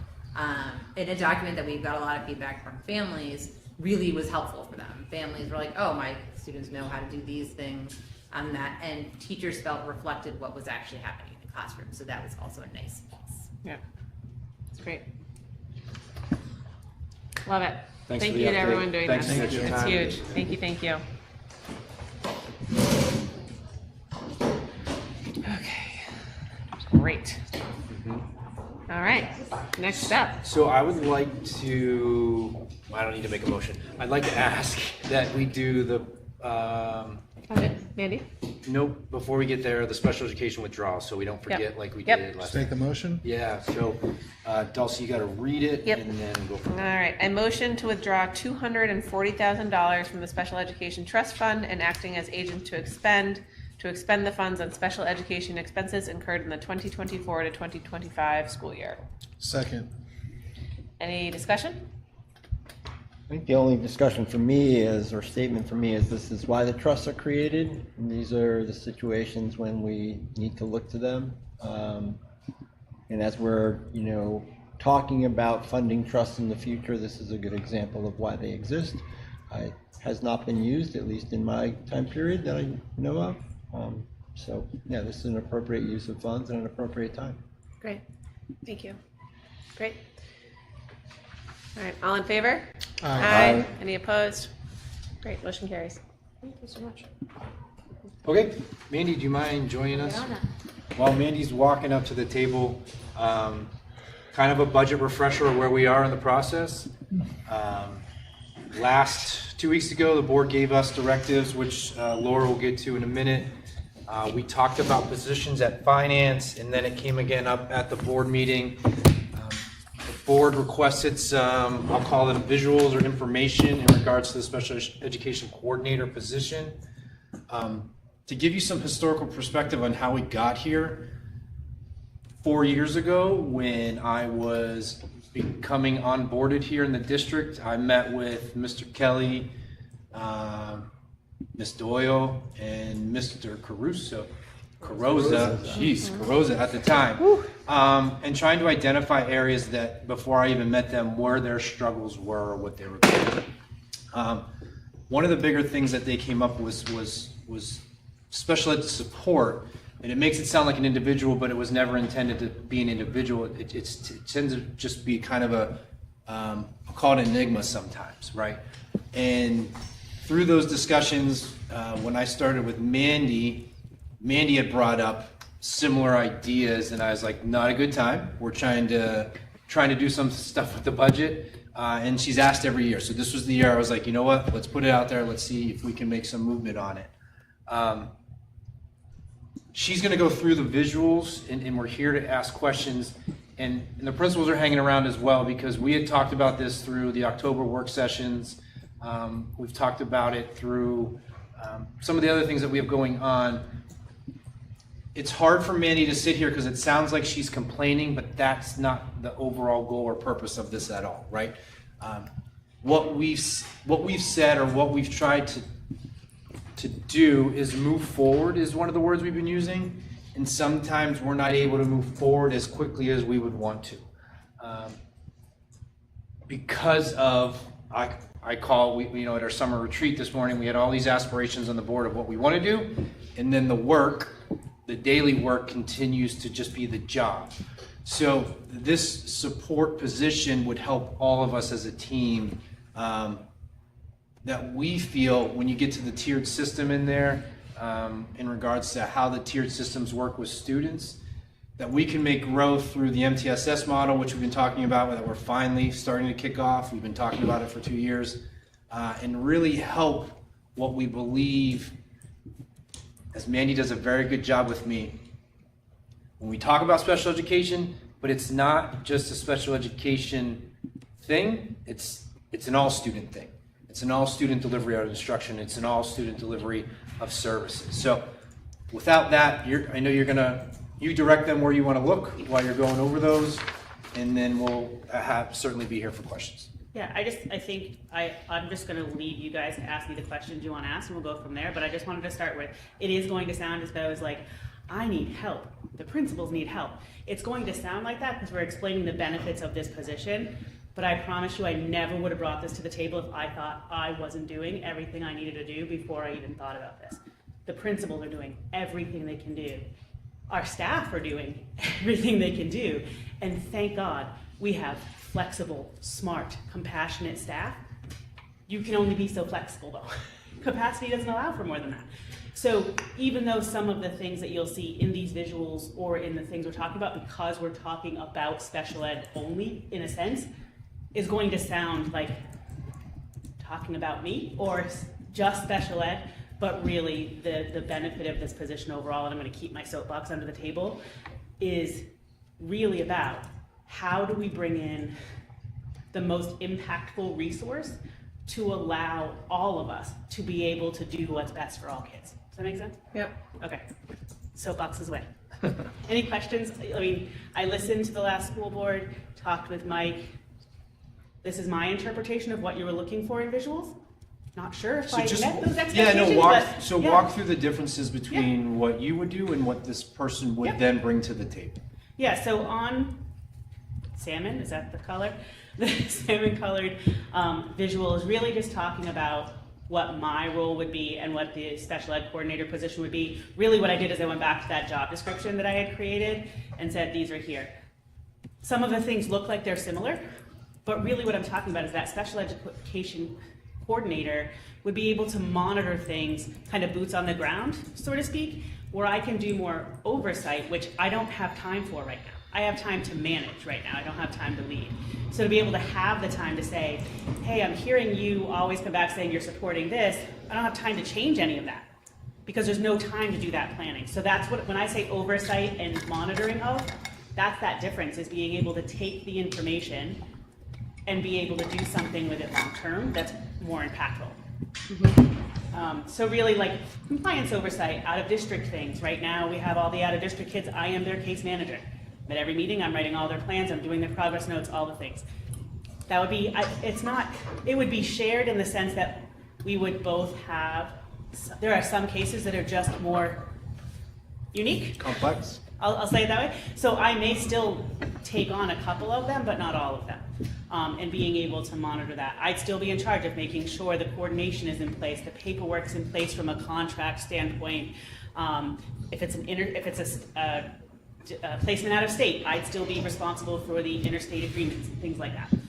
Where the person in this position could then really do that case management probably more effectively than I could, because right now I'm doing it all. So being able to balance some of that out. Same with 504 programming, ESY programming, things like that. If we could bring this position in, I can take back the McKinney-Vento that Jake took off my hands very respectfully. I appreciate that a lot. It's not a work we have to do all the time, every day, but it's a lot of time to spend when you have to. Same with Title I. I could take that piece back from Patrice, who was very nice to take that off my hands to kind of free some of those things up over the last couple of years. So those are some of the things. Can you talk about what McKinney-Vento is? Yeah. So McKinney-Vento is basically the rule on kiddos that are homeless and meet the definition of homelessness.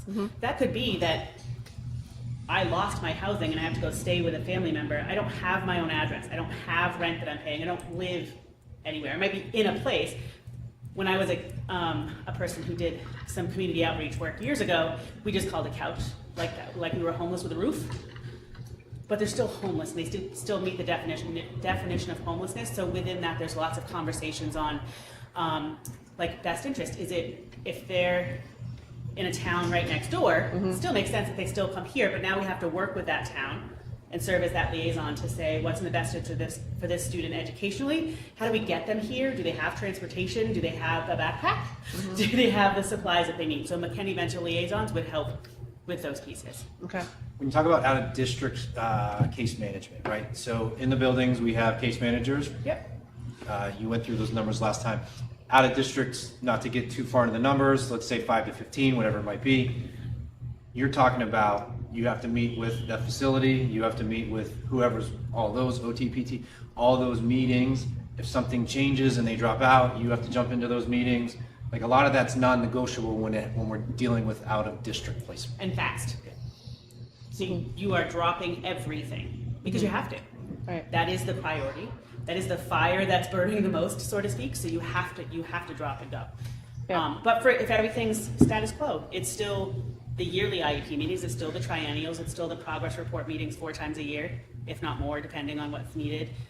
All of those pieces are just part of each individual placement coordination. So can you transition to the next visual, the direct impact for case managers? Yeah. Yep. So really this goes down to, these are just things that I do now. The biggest thing for me is if there's a crisis with a kiddo, IEP or otherwise, case managers are helping address that. If they need my help on that, be like, yeah, I can schedule you in a week. Because that's the time frame I have. That's not beneficial to them. That quicker feedback, that more timely problem solving is really impactful.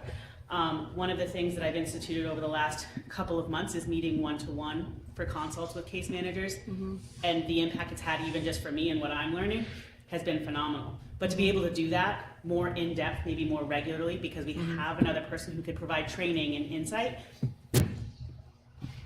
it's so impactful. Whether that's, hey, I really have this really weird, I have to write this goal and here's how I want to measure it. They might wait a week and a half before I can get back to them. Right. And not because I don't care, it's just the reality if there's not a district issue. Right. That has to take priority, but being able to respond more quickly to their needs will be helpful. Being able to get into classrooms and observe and support classroom teachers, that can happen too. Just to be able to give some feedback where it's needed in a more impactful and efficient and effective way. All right, and go to the last one. Make sure I stay off my No, soapbox. that's I'm fine. trying to match my word, keep my word safe. But So to go back, goes back to what we kind of kicked off with about the overall picture from tier 1 to 2 and 3, and really the students at the center of that. So explain that. I chose this graphic on purpose because I wanted to make sure it was clear. And this is the one called student system. The tiered systems, yeah. Yes. You can't, everything is interrelated. There's no tier 1s over here, tiers 2s over here, tier 3s over here. Everybody, staff, students, whatever, live and provide supports within tier 1. Everybody. And then it branches out from there depending on the need. So I wanted to make sure that I reflected that in here as much as I could, and I'll be honest, there's far more supports that I can put in every tier, but there's only just so much room. So I wanted to just give some highlights that help maybe solidify a little bit more. But this is the work. I say it, I don't know how many meetings I've said it at. I know I've said it at TSS and probably almost every single report I've written since I've been here in 5 years. But when we talk about the strength of tier 1, that work that we talk about and not having time to do starts at tier 1 and then just branches out to tier 2. So if we can make tier 1 stronger, it makes tier 2 stronger, it makes tier 3 stronger. It also, from a budget standpoint, allows us to be able to save some resources on that end too, because the other pieces are stronger. So, because I'm trying to follow along here, so maybe it could help me understand. Tier 1, you have social and emotional skills. Tier 2, you have emotional regulation, intervention. Tier 3, you have emotional regulation. So what's the distinction between the 3 tiers on that? That might be a good illustration. The level of intensity. So when I say a social emotional skills in tier 1, Yep. every student should be taught the basic social emotional skills in their classroom with their teacher. Now, don't get me wrong, there's other people in there to support the teacher to do that, but that's where all students learn it. Some students need a little bit more, so at tier 2, they just might need one little nugget, a little bit of extra to help support some of that regulation. There are other students who need far more than that. So there's intensity of support differences that lie, but the support happens at every tier. So there's usually not something that's going to happen in tier 3 that's not connected to something in tier 1. Like if you're going to get specialized instruction in math over here, you're still getting your curriculum in tier 1 in your classroom for math. The level of intensity and supports that you need vary based on the tier that you're in. But They grow. everybody gets tier 1. Yep, they grow. So like the difference between counting to 10 and having to remove yourself from the space to calm down or something like that Yeah. would be a difference in intensity. Yeah. So you might need to go to the Student Support Center to help just use a tool, strategy, get yourself back together, head back to class, and you're ready to go, versus being able to learn strategies within your class, whether that's classroom management, whether that's different exercises or calm down corners that teachers have in their classroom. And so then the other thing that I'm trying to get my head around, so the other thing I'm hearing you saying is if you can address, say, emotional regulation in a more effective way at tier 1, you may be able to divert the student from entering tier 2 or tier 3 in intensity. Yeah. Which then the best way to put it is, is better for the student, Yep. but also from a budgetary standpoint saves us It's a resource. money. Okay, yeah. So I mean, everything in tier 1 is meant to be proactive and preventative. We start getting more reactionary as we move through the tiers. And the challenges that we heard through the budgeting process is, and not, pigeonholing is not fair, but we're seeing different students enter Harold Martin, right? We talked about pre-K, K1. The behaviors they're just different. So maybe 5 years ago, an ADHD diagnosis in kindergarten may have only required an additional hour of support. But now, because of some of the behaviors and whatever it is, it might require 3 hours of support for the same diagnosis that would have been 5 years ago. We see shifts all the time in education. It's part of our world. We're starting to see some correlation to results of what happened 3 or 4 years ago and what's coming in with students.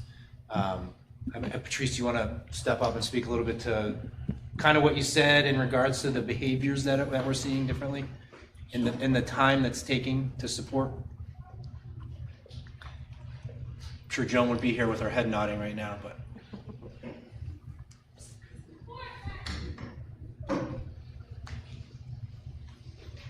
So I think one of the pieces that I always talk about is that COVID and the pandemic really affected every age group differently. And we continue to see the effects of that.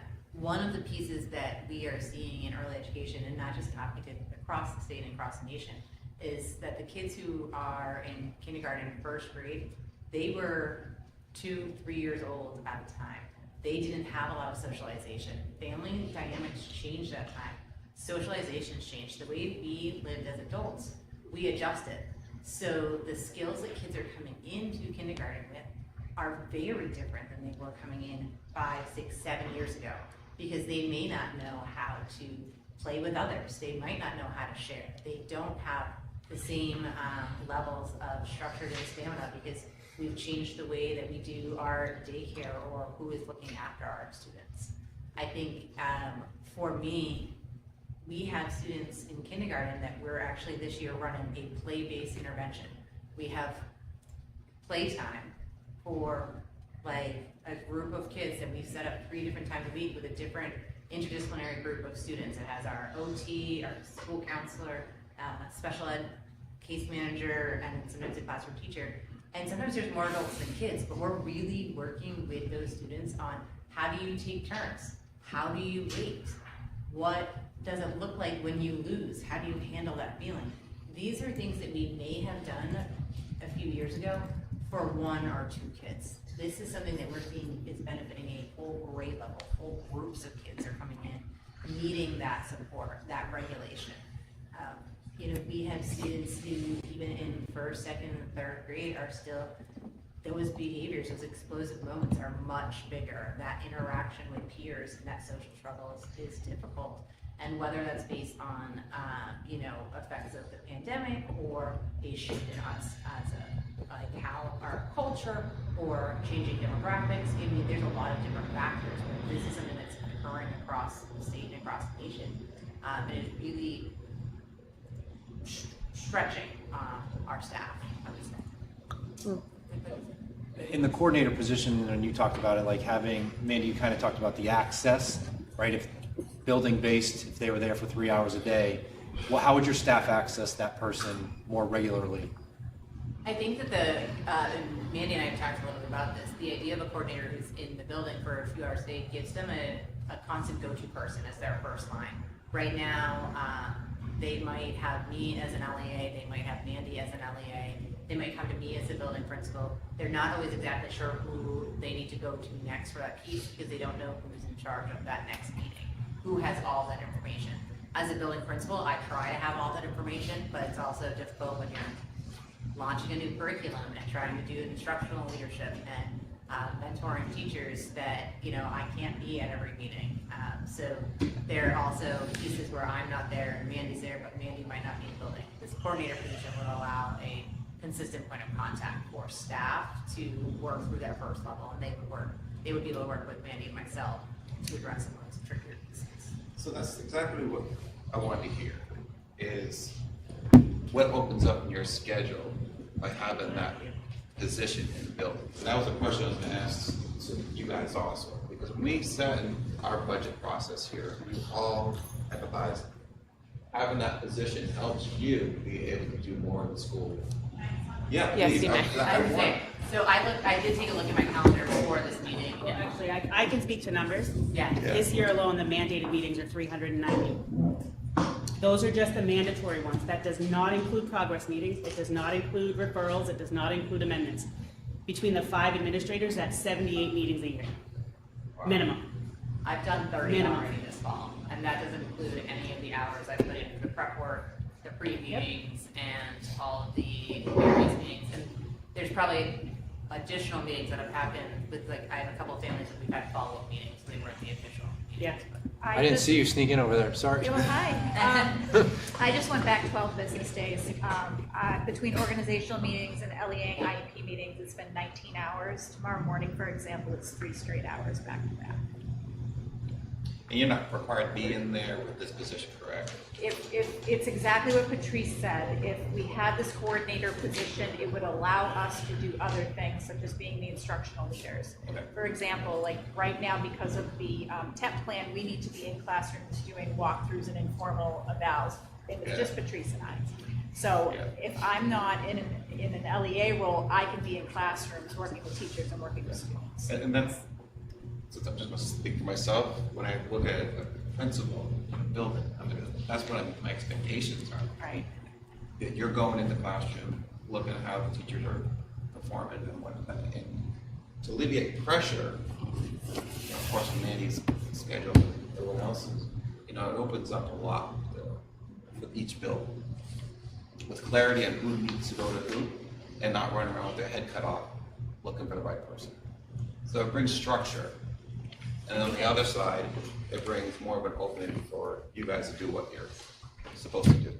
And I think part of what Mandy was talking about earlier too is if we do have a student who's in crisis and I'm LEAing a meeting, and so now we're down a person of who's going to handle that situation, and potential too because they're in the meeting too. So I mean, there are times that I have had to ask someone to either cover a meeting or or I'm like, can you hold them for an hour? I'll be out of this meeting soon, which is never a good feeling. There was a point in time yesterday where I spent about an hour and a half with a crying student who was in crisis. I was thankful I didn't have a meeting to go to because I was not in a spot where I was going to be able to leave that. I want to be careful, it's not just a meeting position, it's just part of the Yeah, alleviation yeah. of what we've important. identified. Well, yeah, it's the managerial administration and triaging of what needs to happen. Just for people who might be watching at home, who might not be super well versed, can you guys talk about what an LEA is and what that means? So LEA stands for Local Education Agency. That's us. Yep. So an LEA rep. We don't usually use the word rep when we talk about it, so we just say LEA. Yep. Those are legally required humans at every IEP meeting. Yep. Every special education meeting, we need that person. And that's separate than a teacher or a It must case be manager. We need a case manager. We have to have a teacher. We have to have an LEA. Hard Yep. stop. So we're providing 3 people from the district for every meeting. Mm-hmm. Okay, thank you. Yeah. And this is just informative, remember, you guys asked us to No, gather. well, this okay. is, I think Yeah. that's part of what this is that I think we have a former teacher here. The rest of us may or may not know the intricacies of special education law and also like best practice and what it looks like in a school that I think is trying to do this. So I'm asking questions just to clarify. Yes. Because I did not intend on any decisions tonight because No. Okay. I'm literally just trying to like paint the picture for people Got who it. might not spend a lot of time at schools. Got it. Yeah. Can I jump in one more time? Yeah. So you said it's not just a meeting piece, right? And I think that's very true.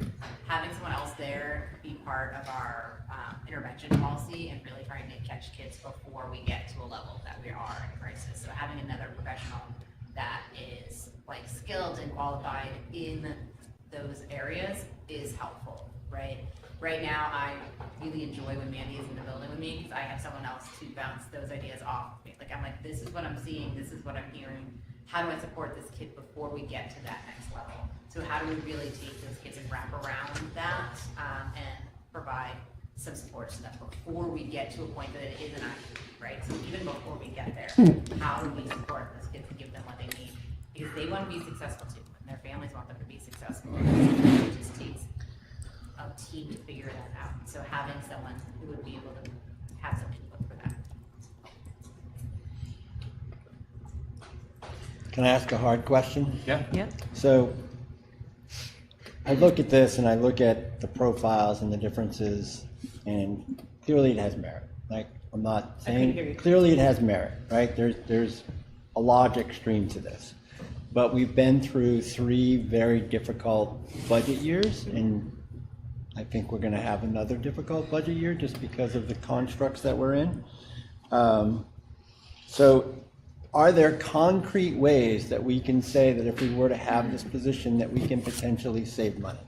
Like in a concrete way? I mean, I can think of one, right? So to me, one of the reasons we always hire or seem to hire more experienced staff for special ed roles is because you need more experienced staff for special ed roles because they know how to run IEP meetings and to write all of those documents and all that stuff.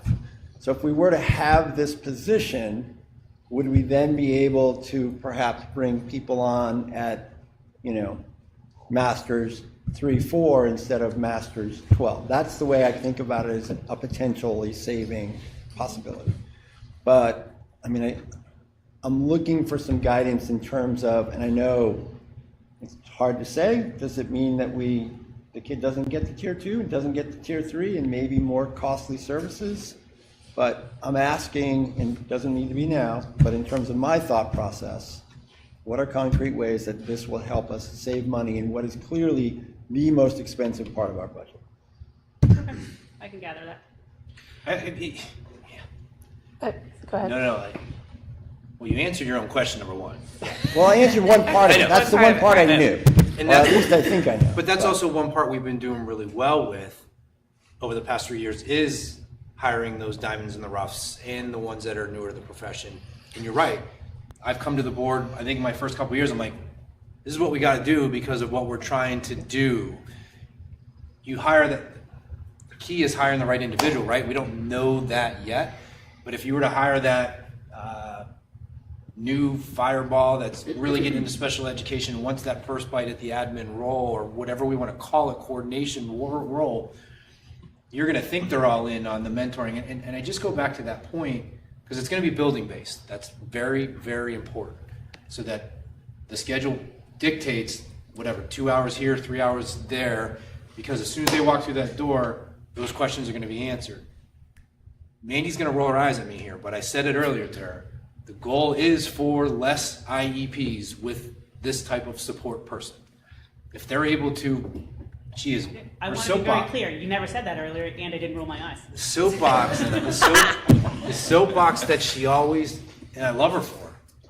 She always hates when we try and pigeonhole special education. When she says this is an us thing, it's a Hopkinton thing. So if we can do a better job at tier 1, tier 2, the overall goal was to be less IEP identified, less, because those are mandated by law. We can't. Once we get to that part, we have to implement. Maybe it is 504 longer. Maybe it is internal controls. And then the real thing that we haven't talked about is the reduction in outplacement. sometimes we've been stuck here on outplacements because we don't have the resources or the people haven't had the answers. And I keep calling it. It's Can I like, say it? go ahead. When you don't have a system in place to prevent things to escalate to a place where somebody needs to go out of district, those kids need to go out of district because we cannot support them. Most public education schools couldn't. I want to be very clear about that. We didn't make willy-nilly decisions about any of those. But some of those same kids, some of them moved here, I want to be or partway or whatever. When you don't have a solid district-wide, tier 1 foundational system for social emotional skills and behavior response, you're reacting to a problem, you're not teaching skills. Because you don't have time to teach skills because you're putting out that fire, and then she's running to put out that one while I run the other way to put out another one. And in those time frames, because now we have another meeting to go to or something else, you can't teach the skill that's missing. And that's what we need the time for. We need to teach the missing skill. So if we have a kiddo that has no inhibition control, hitting somebody at recess, we give them a consequence and they have to sit at recess, we've now not taught him how to control that inhibition. There's just this willy-nilly, I'm just gonna hit. They're not gonna stop mid-hit the next time and be like, oh yeah, yesterday I had to sit down. That's not going to help because we're not teaching them the foundational skill because we don't have time for that. And that's part of some of the things that I was talking about when I talk system-wide work and when I talk about those things that we don't have time to work on. That's part of the thing, which then down the line can create a need to go out of district. Rob's always good on return on investment. I mean, even when we started with the other things, sorry, I don't mean to with my long arms, but we can pull data and all that. I just wish I had a better answer of it's going to guarantee. I have questions. So I think the other part that I thought about when I thought about this role is what is the impact for the child, right? And so it's how do you provide that missing piece? I think the other part, and I've heard about this from early education teachers, that it's really important to also think about what are you offering to families. Yep. And so I would love to hear you talk a little bit about what would the interface look like? Does this person interface with families? What opportunity would they give to sort of help? Because obviously children are children at school and also children are children at home, right? They are a point of contact, right? Just as they are for case managers, they would be for families as well. Mm-hmm. Okay. And then also having that time available and resources available. Do we have a family night? Do we have something like that to coordinate things like that? Yep. It's just another resource to allow us to do those things. Right. Can we invite Jake to this party, seeing how it's become sort of a party? And I kind of am curious that this isn't just a Harold Martin Maple Street thing, No. I'm assuming. So 100%. Can we hear about Jake, how you this wanna might head over here, buddy? impact the middle high school? Yeah. Well, I and know you're feeling left out in the wind there, Jake. Yeah. And I think my other last question is, and I want to be thoughtful about what you were saying, and feel free to jump in here after this, but I think to your last part of your question is that I think about the multi-tiered support. There's a lot of staff that are engaged, I think, in student services, whether it's IAs, special education, teachers, interventionists, et cetera. And I do think about how do we think about allocating that team across people, and how are you thinking about how you're getting them to work together to communicate what are the people and the skills that we need. And I very much understand that if you are constantly putting out fires, thinking about the more strategic way to put the chess pieces on the chessboard can be really, really hard, because that's constantly out of reach. And I do think that, to your point, Rob, offers some opportunity to think about financial impact of who are the people, what are the positions, how do you actually really give yourself the space to do that eval and think about who we need and how do we leverage, whether it's people who we can train and mentor or otherwise. Again, I'm not a special educator, so I don't know, but I would think about that.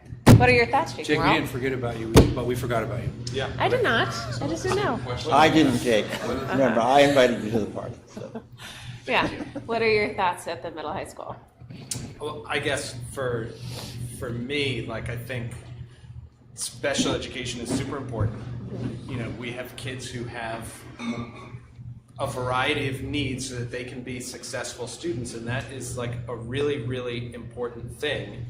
And sometimes, there's a lot of very qualified people in our building, but we're seeing some student needs that you know, we put our heads together and we sometimes just feels like we need more. So I think that, you know, bringing in another expert to the district who can help support the special educators and support the building administrators to, you know, come up with some more creative ideas and support those students, and I just feel like it will be overall a huge benefit to the students. I mean, I think that's the thing that we all care about the most. And people are talking about like hours spent in meetings. I think last year, Chris sent numbers to me because we keep it all in a spreadsheet. I had spent 99 hours in meetings last year, and Chris spent, I think, like 66 hours in meetings last year. So, but not insignificant amount of time spent in meetings. And that's, you know, we're happy to do it because we care about those kids and we want to be there and support them. But it's just a big job. It's a really big job. Yeah. Our reactions to every time we're complaining is we love to do it. We understand that. That's why we're just providing the information of the challenges that we have. So.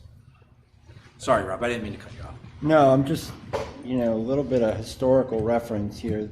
When you talk about out-of-district case management, which is on your plate, there used to be a teacher who was a special ed teacher who half of the job was all of the out-of-district case management. When I came on board, she was 70-30, 30% out of district. We can't Yeah. afford that. We need her in the building. Yeah. Really? That was new information for me? There you go. Yep. I bring that up because I'm thinking of other ways.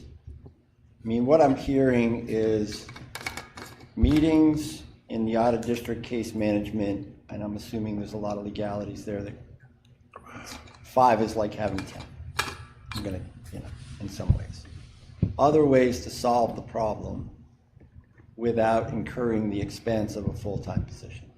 That's what I'm trying to think about in my head. And I understand, and I think I don't want to minimize the impact having all of us sit in meetings as frequently as we do. I don't want to minimize the impact that that position would have on that for us. I don't want to minimize that at all, but that's not it. Even if we hired somebody only to do meetings, I will continue to only manage and not lead. I won't have time. Going to meetings for me doesn't solve the issue. Does that make, I'm not trying to, I feel like I'm being dramatic, and I don't mean to do that. The meeting coverage is a massive piece of it. But there's still so many other things that are on all of our plates that just having somebody cover a meeting and nothing else won't solve. We will still need other resources to help support the other areas, if that makes sense. Yeah, but, and just so I understand, I don't want to step on Rob if you're still. You can step away, my friend. The meetings that we're talking about are required by law. Mm-hmm. We must do them. Yes, must. They're about compliance. Yes. They're about making sure that the needs that we've decided in the IEP are appropriate to meet the needs of the student, and that they're then being met by the school. Mm-hmm. This amount of time spent in these meetings is increasing, right? Like the requirements are increasing and the need is increasing. And I'll just, again, just mention in passing that the state is decreasing funding. But that is separate and aside from the work with the student to improve the skills, the developmental things that are hampering the student's ability to learn, right? So these are two separate things. And the one is inflexible. So you can't spend less time in the meetings to spend more time learning how to self-regulate or teaching how to self-regulate, right? And there are only so many hours in the day. That's really the issue here.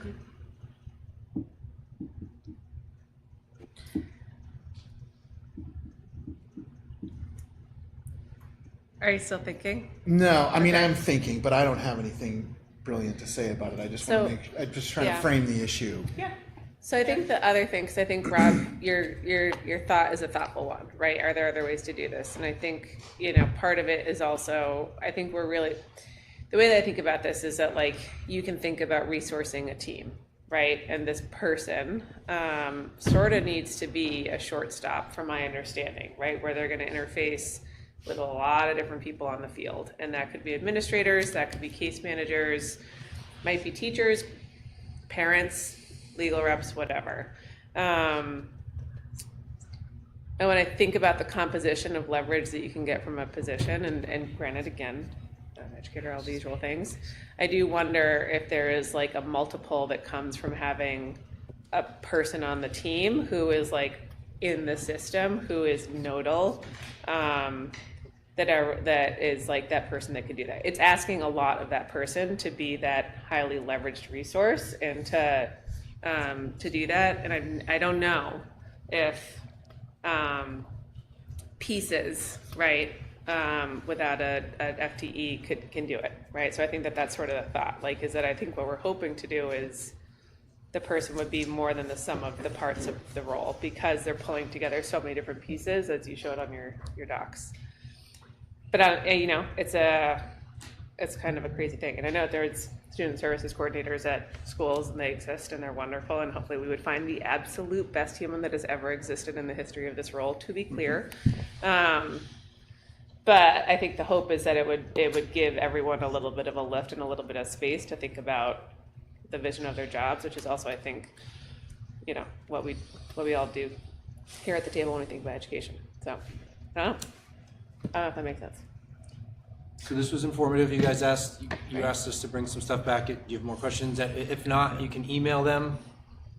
This wasn't a decision-making position thing tonight. This was you guys requesting more information.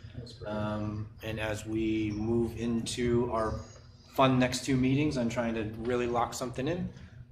You guys can certainly make a decision, yay or nay, or find other resources. I'm gonna come back with some other ideas too, so that this isn't just the only thing we're providing the board for thought. I'll work with this group on what other things could look like. All right? Thanks, guys. Thank you, everyone. Thank you for staying so late. Thank you. They got to sleep in today. I don't need the hyper. I'm actually thinking for myself. Not if the announcement. I put it Mike, once the announcement comes at 5, then you're not sleeping Thank in. you. I was up, what? Flo said thank you.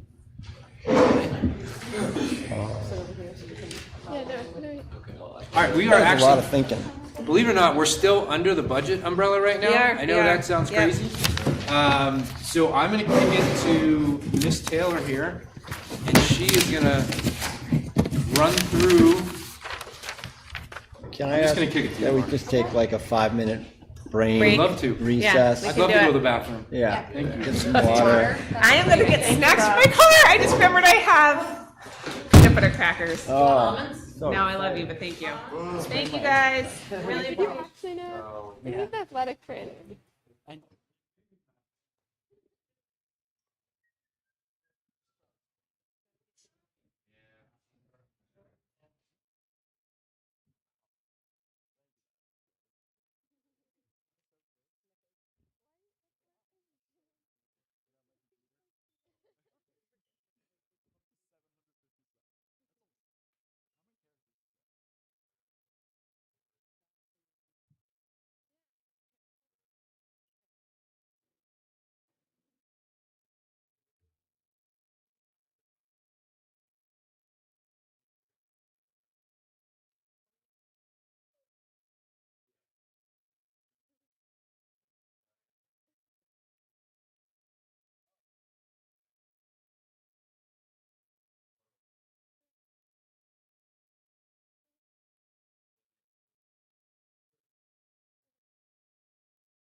to our December 5th meeting of the Hopkinton School Board. We are in the budget section of the agenda.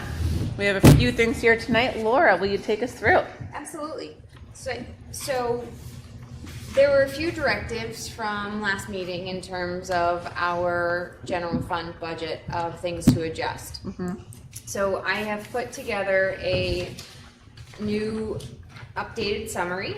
I am happy to say that it is actually a little bit lower than what we had at the November 19th meeting, by $134,185.20. So we were able to cut about $135,000. I'm going to briefly walk you through what those cuts are, and then we can talk about your documents. So the first is the largest of them, which was the request to pull the anticipated out-of-district placement from the operating budget, and we would consider it for a warrant article moving forward. So I was able to pull out those line items. I also pulled, as we were talking about the special education coordinator, I had mentioned to you when we very first started this that there were a few pieces of benefits for that sped coordinator that were in the special education budget. Because we are continuing to talk about the possibility of the position, Mike and I felt it was best to pull those benefits out. So I've also removed those for now. Last meeting, I mentioned to you that we had an athletic trainer for athletics, that because that position was not moved forward, we needed to put $8,000 into the budget. I spoke with Dan Reserve, and he felt that he had the ability to support that athletic trainer with the budget that we had put forward. So I was able to take that $8,000 back out. And then finally, the school board directive, our non-union staff, those non-union support staff and administrators are not covered by our union contracts, have a salary pool, and that's how they get increases every year. There was a directive to reduce that salary pool and associated benefits that come with that, so I have done that as well. That leads us to that total reduction of $134,185. The last thing, which is of course the biggest one that I'm missing, is that I added in the teacher. So we put the high school English teacher 1.0 into the budget. And that total cost that I had presented to you last time was $119,242, was that increased cost. So that is an overview of the changes to this most recent budget. So the total increase with special education, with the teacher, and then I would say relatively nominal increases in other like non-salary benefit accounts is $748, just under $750,000. Is that right? Yes. Okay. Yes. Our new proposed increase is a little just shy of $750,000, which is 2.79%. And of the 750, what's special ed again? Roughly 5, 6? Yeah, we would be looking at, we can tell you. Oh. In terms of operations, special education is now $777,869 of an increase. And our increase in the budget is $740,000. Yes. So we still have reductions in our salary and benefits. Yeah. Can you explain the taking out the special ed coordinator benefits? So if we, and what I mean by that is, so we're talking about what we were just talking about, right?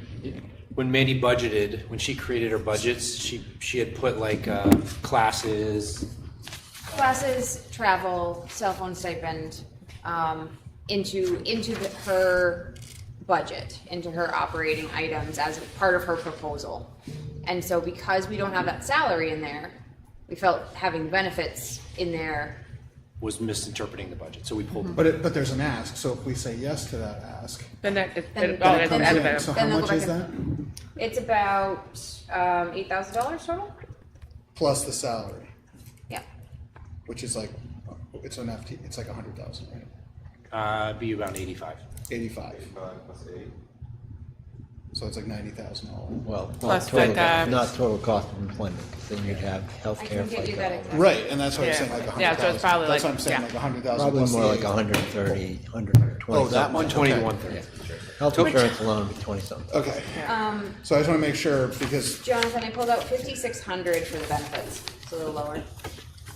okay. So, But I just want to ask that question because since we are just discussing that and we're going to have Yep. to ultimately make a decision on it, it's okay if it's not in there right now, but. yeah. And those, when I say benefits, those are, when we, it's tricky with this budget as it is. Those are the benefits that are budgeted in the 300 to 999 lines, those non-salary and benefits lines. They are, but they're still included in those lines. So you'll see when we take a look at in the third page of your packet, you have a non-salary and benefit account.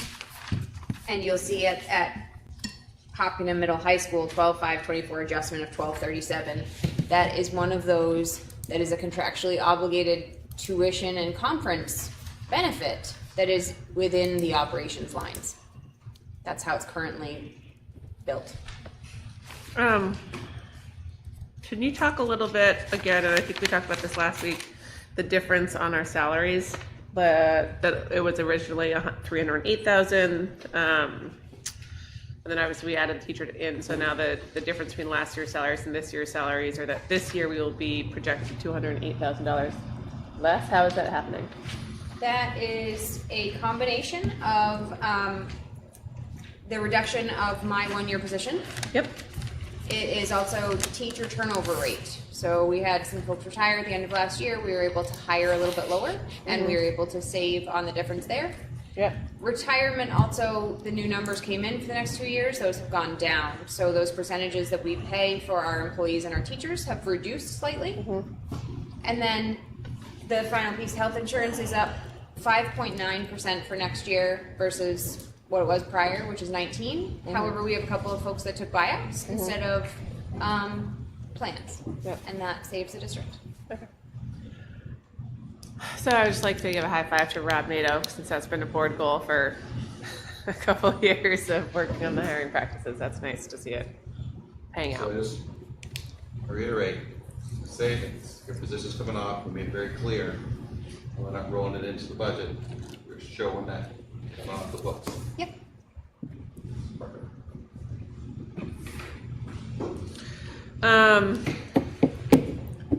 So in the budgetary process, throwing it out to you guys, you still have to talk about opportunities for revenue, or Article 10 that you have in the past, and you still have to talk about warrant articles. Doesn't have to happen tonight. We are still ahead of schedule by a meeting, believe it or not. We have one more before break, and then we normally finalize and lock everything in that first January meeting. January meeting is looking around for dates. I have some of my work. The 7th?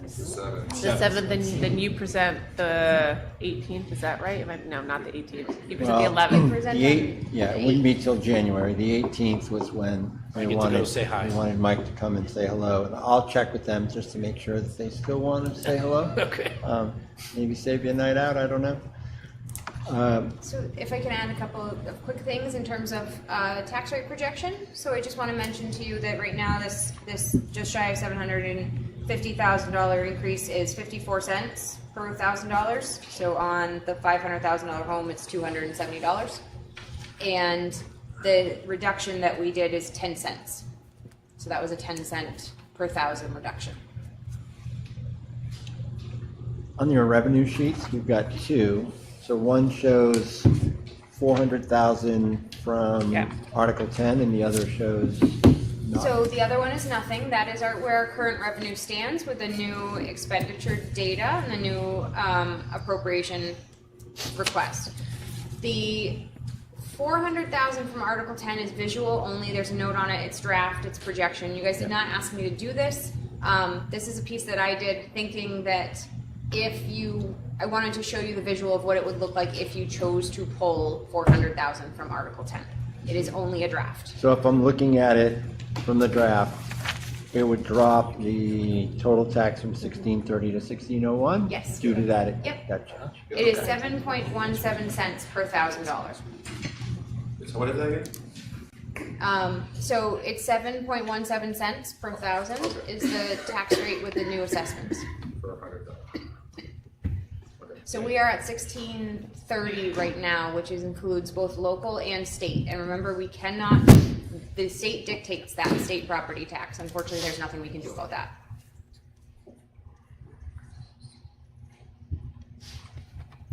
Just going back for the January meetings for the budget committee, we meet here on January 7th. You present our final budget the next night on January 8th to the budget committee. So we will. Yep, that's what we typically do. No, I know, but I'm just so everyone knows, we got It's such a hopefully great one more feeling, meeting like here. having one day to prepare, isn't it? All I need is 2 hours, man. 2 hours. 2 hours. We prepare the day before. We start preparing now. Yeah. Okay, so we're looking at a 29-cent reduction if we put 400K out of the trust. Yes. Does that make sense to everyone? Yeah. And again, 400 is just a visual aid to help. And so you have the revenue piece up. If you chose to give me a different number, you wanted to see what happens, we can pop that in. So I would like to. Down. Before we get there, so that would drop our tax rate impact from 54 cents to 35 cents. Is that right? Or less than that? 25 cents? So here's the piece that's important to note about the current setup of our budget documents. You have your expenditure side. Right. Right? Mm-hmm. And then you have to take that number and that projection and you put it into the revenue and determine what the actual rate is going to be, because we can offset some of it, whether Right. those revenues go up or down. Correct. So yes, we would take essentially 29 cents off of that. 54 cents. 54 cents. Yeah. I think I know where you're gonna go, and Yeah, go for it. it's not my board, Yes. but I'd be careful on voting on anything without Andrea here. No, we, Oh, no, no, no, no, no, he no, wasn't no. going there. We're Okay. definitely not voting on anything. No, that's Yeah. not. Okay. No. I just wanted to know what we had for. Sorry. You think you can read me a little bit better, I'm sure. Well, I thought you were gonna say I'd make a motion. No. Delcy? Yes, If ma'am. I may, so yes, if we were to do that, but it doesn't go down, this is the piece that gets tricky, it doesn't go down to 25 cents. Right. And the reason for that is we have a lower amount of revenue currently there. Okay. So it reduces it by 29 cents, but we have to understand that because there's those revenue pieces that are less, Yep. we're still, the tax rate is Not, a yeah. little bit higher. Okay. That's also not including the warrant articles, right? There are no Right. more, right. And that's not correct. including warrant articles, contracts, I mean, we're anything still else. talking It's- about That's like, just for the right, operating we budget. still have some other pieces That's that right. are gonna have to Yes. connect to the total That's tax just for impact. this. Yeah, correct. What I was trying to say is, I just was trying to look to see what our fund balance is right now. Because it's an additional part of revenue, but I'm sure it's not gonna be much based on. 866. No, that's Article. Article 10 is 866. Oh, for this current fund balance, yeah. Current financials from October, we have 168,000. Correct. That's what she's projecting. Correct. So I'm just trying to map all the revenue together because we're taking 400,000 out. You know, what are we looking at towards the end of the year? You know, what's gonna be, because in the past we've taken money out of there. Right. To add to the budget. Or to offset. Correct. CIP or whatever, yeah. Or to a different warrant. Right. So I'm just trying to wrap my head around, you know, taking that much out. We have to, obviously, it's maxed out. But just looking at. I would say, You know, and Laura will have, I'm getting no, at, right? totally, but I think that we are too close now with that 168 on the fund balance. I would say that like being able, and Laura, back me up on this, I don't think that we have enough information at this point in the year about where that 168 is going to move or go down or go up. And so I'm definitely not ready to even talk about that tonight. Like that is for me definitely And more we're about. operating totally different than we ever have in the Right. past Yeah. with flat lines. Right. Yes. So where someone would say, well, what did you do the trend, it's gonna be a new trend. Right. So it's a new exercise. Right. Yeah. No, that's just, I Yeah. hear what you're saying. Yeah. It's just something I'm just looking Yeah. at, like. Yeah. So when Michelle and I complete the financials for November and present them at the next meeting, we would I assume you would like to see updated revenue sheets with the updated fund balance projection. Yeah. Yep. By January, we would have Right. December's done? By January. Sorry, say that one more time. Michelle we present financials every month that have an updated Fund balance unassigned projection. fund balance projection. So I assume you would like to see a new revenue sheet with updated fund balance projections next time? Like if We this goes up normally or do. down, Yeah. right? Yep. Yeah. Yep. So for January's meeting, is it too soon to have December's to know we have it that? Oh, we can give you a lot, we can do that. We That's we what we- always choose the second meeting of the month because it reflects more accurate closing of all the encumbered stuff. Oh, we gotta save this guy. I understand, so we'll be able to provide something, absolutely. Okay, that's. But it'll be a mid-month one, that's all. I'm not worried. Okay. Can I just ask about two small things on the revenue? Yeah. And we may have talked about this, or maybe I should know this, but the revenue from state sources, other state aid, what is that? Because it goes from like 6,924 to That is- 1,000 to 0 projected for 25. It's your education freedom accounts. From the state. So we have no students in Hopkinton that transitioned from here to an EFA program new this year, and so the state projected no revenue for us for that. So we had a few students that moved to those education freedom accounts, and it's a phase out. They provided small amounts to the schools every year that a student joined the voucher program. They gave a tiny little bit of money to try to offset the fact that we don't get the $4,100 of adequacy plus whatever else that student needed. Okay, so that has to do with the education freedom Yeah. accounts. And then the other one is the federal, the child nutrition. I see that goes from like 130 and 24 down to 80. That, I think that's free. Wasn't that COVID? is that why that number was higher? Yep, so we received 3 to 4 rounds of supply chain assistance money, which was helping us to get fresh fruits and vegetables in, and that was additional federal aid that has stopped. Okay. Yeah. And that was COVID. And that, yeah. Okay, So thank that you. program has stopped, and so that's why that's lower as well. Okay.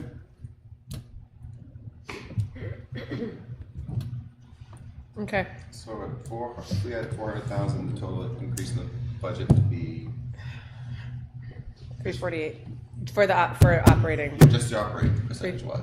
If the total dollar value would be So $348,000. it should be about half.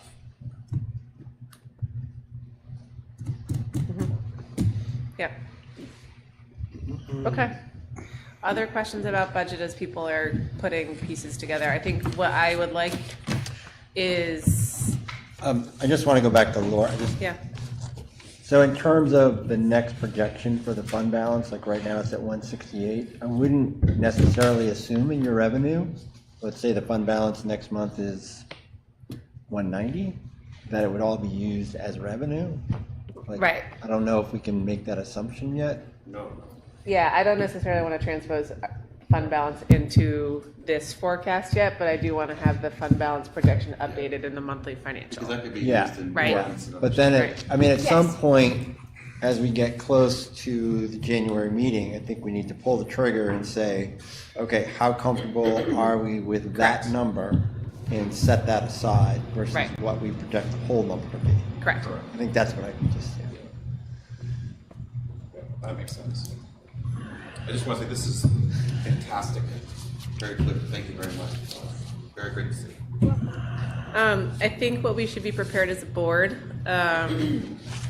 to talk through at the next meeting and with Andrea here is, Rob, I don't know if it's too early for your Rob's one pager, but I think we can start to pull together a comprehensive picture across the warrant articles that we're considering and thinking about the total tax picture, and again looking at revenue, fund balance, etc.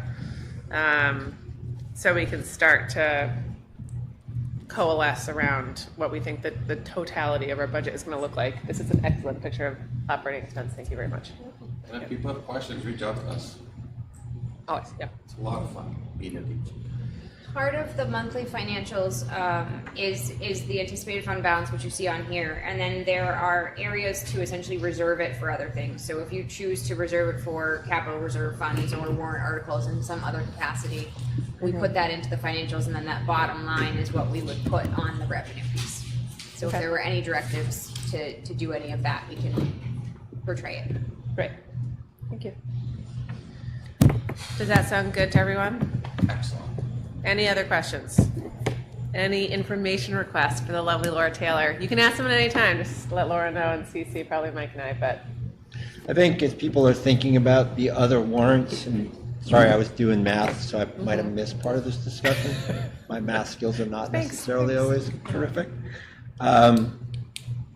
But that multiplier of the 0.0717 is important as you're thinking about how much we should be allocating for other warrants as it creates a tax impact. So make sure you're doing that when you're thinking, so we're understanding what the bottom line is before we propose things. Yep.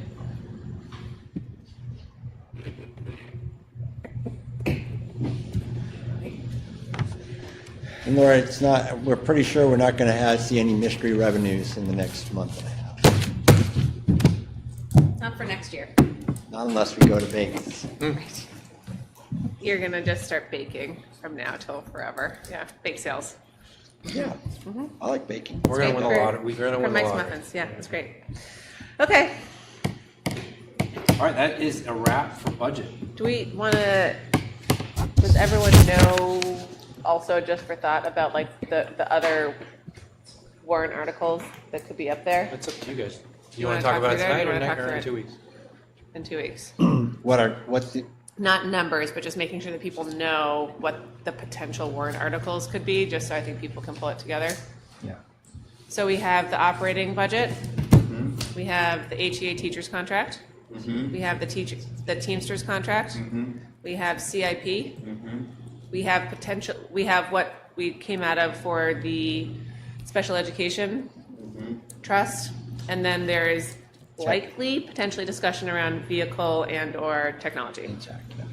Okay. Vehicle tech, CIP, and special education. Special education. Yep. So, yeah. Yeah. Okay. Great. Terrific. Thank you, Laura. Thanks, guys. Okay, Jonathan, you want to do policy, my man? I'm gonna get my computer. Yep. Sure. So policy. We have, so we've talked about 4 policies that are up for final reads.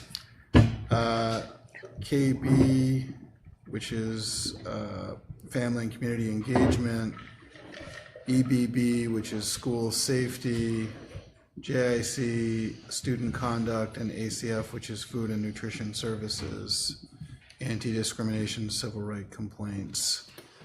Those are all up for final reads.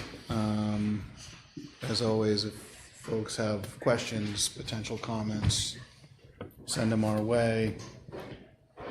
And then we have first reads on 1, 2, 3, 4, 5, 6 policies: ACN, nursing mothers accommodation; IHAMA, teaching about alcohol, drugs, and tobacco; IHBB, programs for gifted and talented; JI, student rights and responsibilities; JKAA, use of restraints and seclusion; and KFA, conduct on school property. And those are first reads. We've started to look at those, and that's, I think, the update on policy. Are we voting tonight on the board? Yes. Going to wait for Andrea. So you can move those forward as a group? Yep. The final reads? Yeah. Yep. So I would move those forward. I think we're all comfortable with their current iterations. The KBB, EBB, JIC, for emphasis, and ACF. Try it again. So I would move those forward For a vote. Okay. I'll move it. Second. Second. Okay. Any discussion on the final reads for those 4 policies? Thank you to the policy committee for your hard work, as always. All right. All in favor? Aye. Any opposed? No. Great. Okay. Thanks, Jonathan. It was easy. You said it. All right. We are on to the consent agenda for Michael Flynn. And we are right back to Laura for personnel. Tonight for personnel, for our new hires resignations, we have 1 resignation. Peg DePastina has been our middle high school cook for the past 5 years, and she is retiring. So her effective date is December 11th for her retirement. So we thank Peg for her years of service. Also, sticking around. She wanted to retire earlier, but because of all of the unfilled spots, she stuck around longer than she had to. Yep. Which really helped us in the transition spot. So thank you very much. That's great. Thank you. That's amazing. All right. And then for Schedule B, we have 2 nominations for the spring. Peter Najum and George Sable are being nominated to co-coach the track and field team. Rob Roth was our co-coach with George Sable before, and he has retired from track, and Peter Najum has agreed to take his position. So they will share coaching duties. Great. Do we have any current openings for the winter sports positions or anything that we're looking to hire for that interested community members might be really excited about? Like a assistant coach for Nordic or anything? Rob is still looking for an assistant coach. Yes. There you go. Oh, I thought he was filling it. I thought we could put in a nomination tonight. No, we already had this fight. You could put this in nomination. But that's it, right? Yes. Great. Okay. Cool. All right. Lovely. Thank you. There are no donations tonight. Oh. Just in my expand. That explains the revenue discussion. Financials? Financials, they will be coming next meeting. Yep. Superintendent's update, there's an overnight field trip in your packet for review. I am coming in hot off the wire. Jonathan, you were not here a couple years ago. One of the things I first instituted when I got here with Matt was we upgraded all our printers, and I don't know if you remember that whole package deal. We haven't talked about it in a while, but we've really, did you see that report? I don't know who Sally is, but thanks to her. I reached out to them. Okay. We're showing savings of nearly $4,000, and it's December.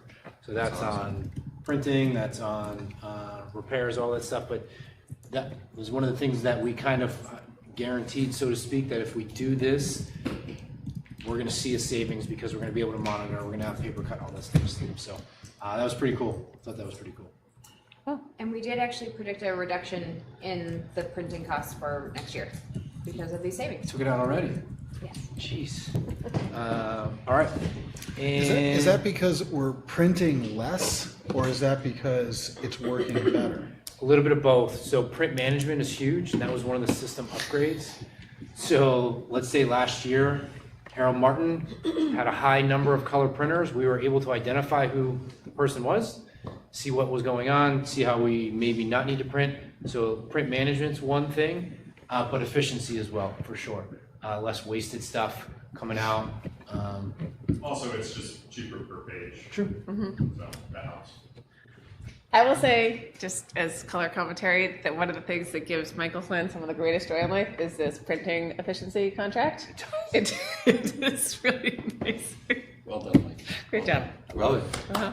Also, you're getting punchy. I know. Well, it's just he loves You it got so your- much. you got your peanut butter crackers and It's like- been years of printing. It's great.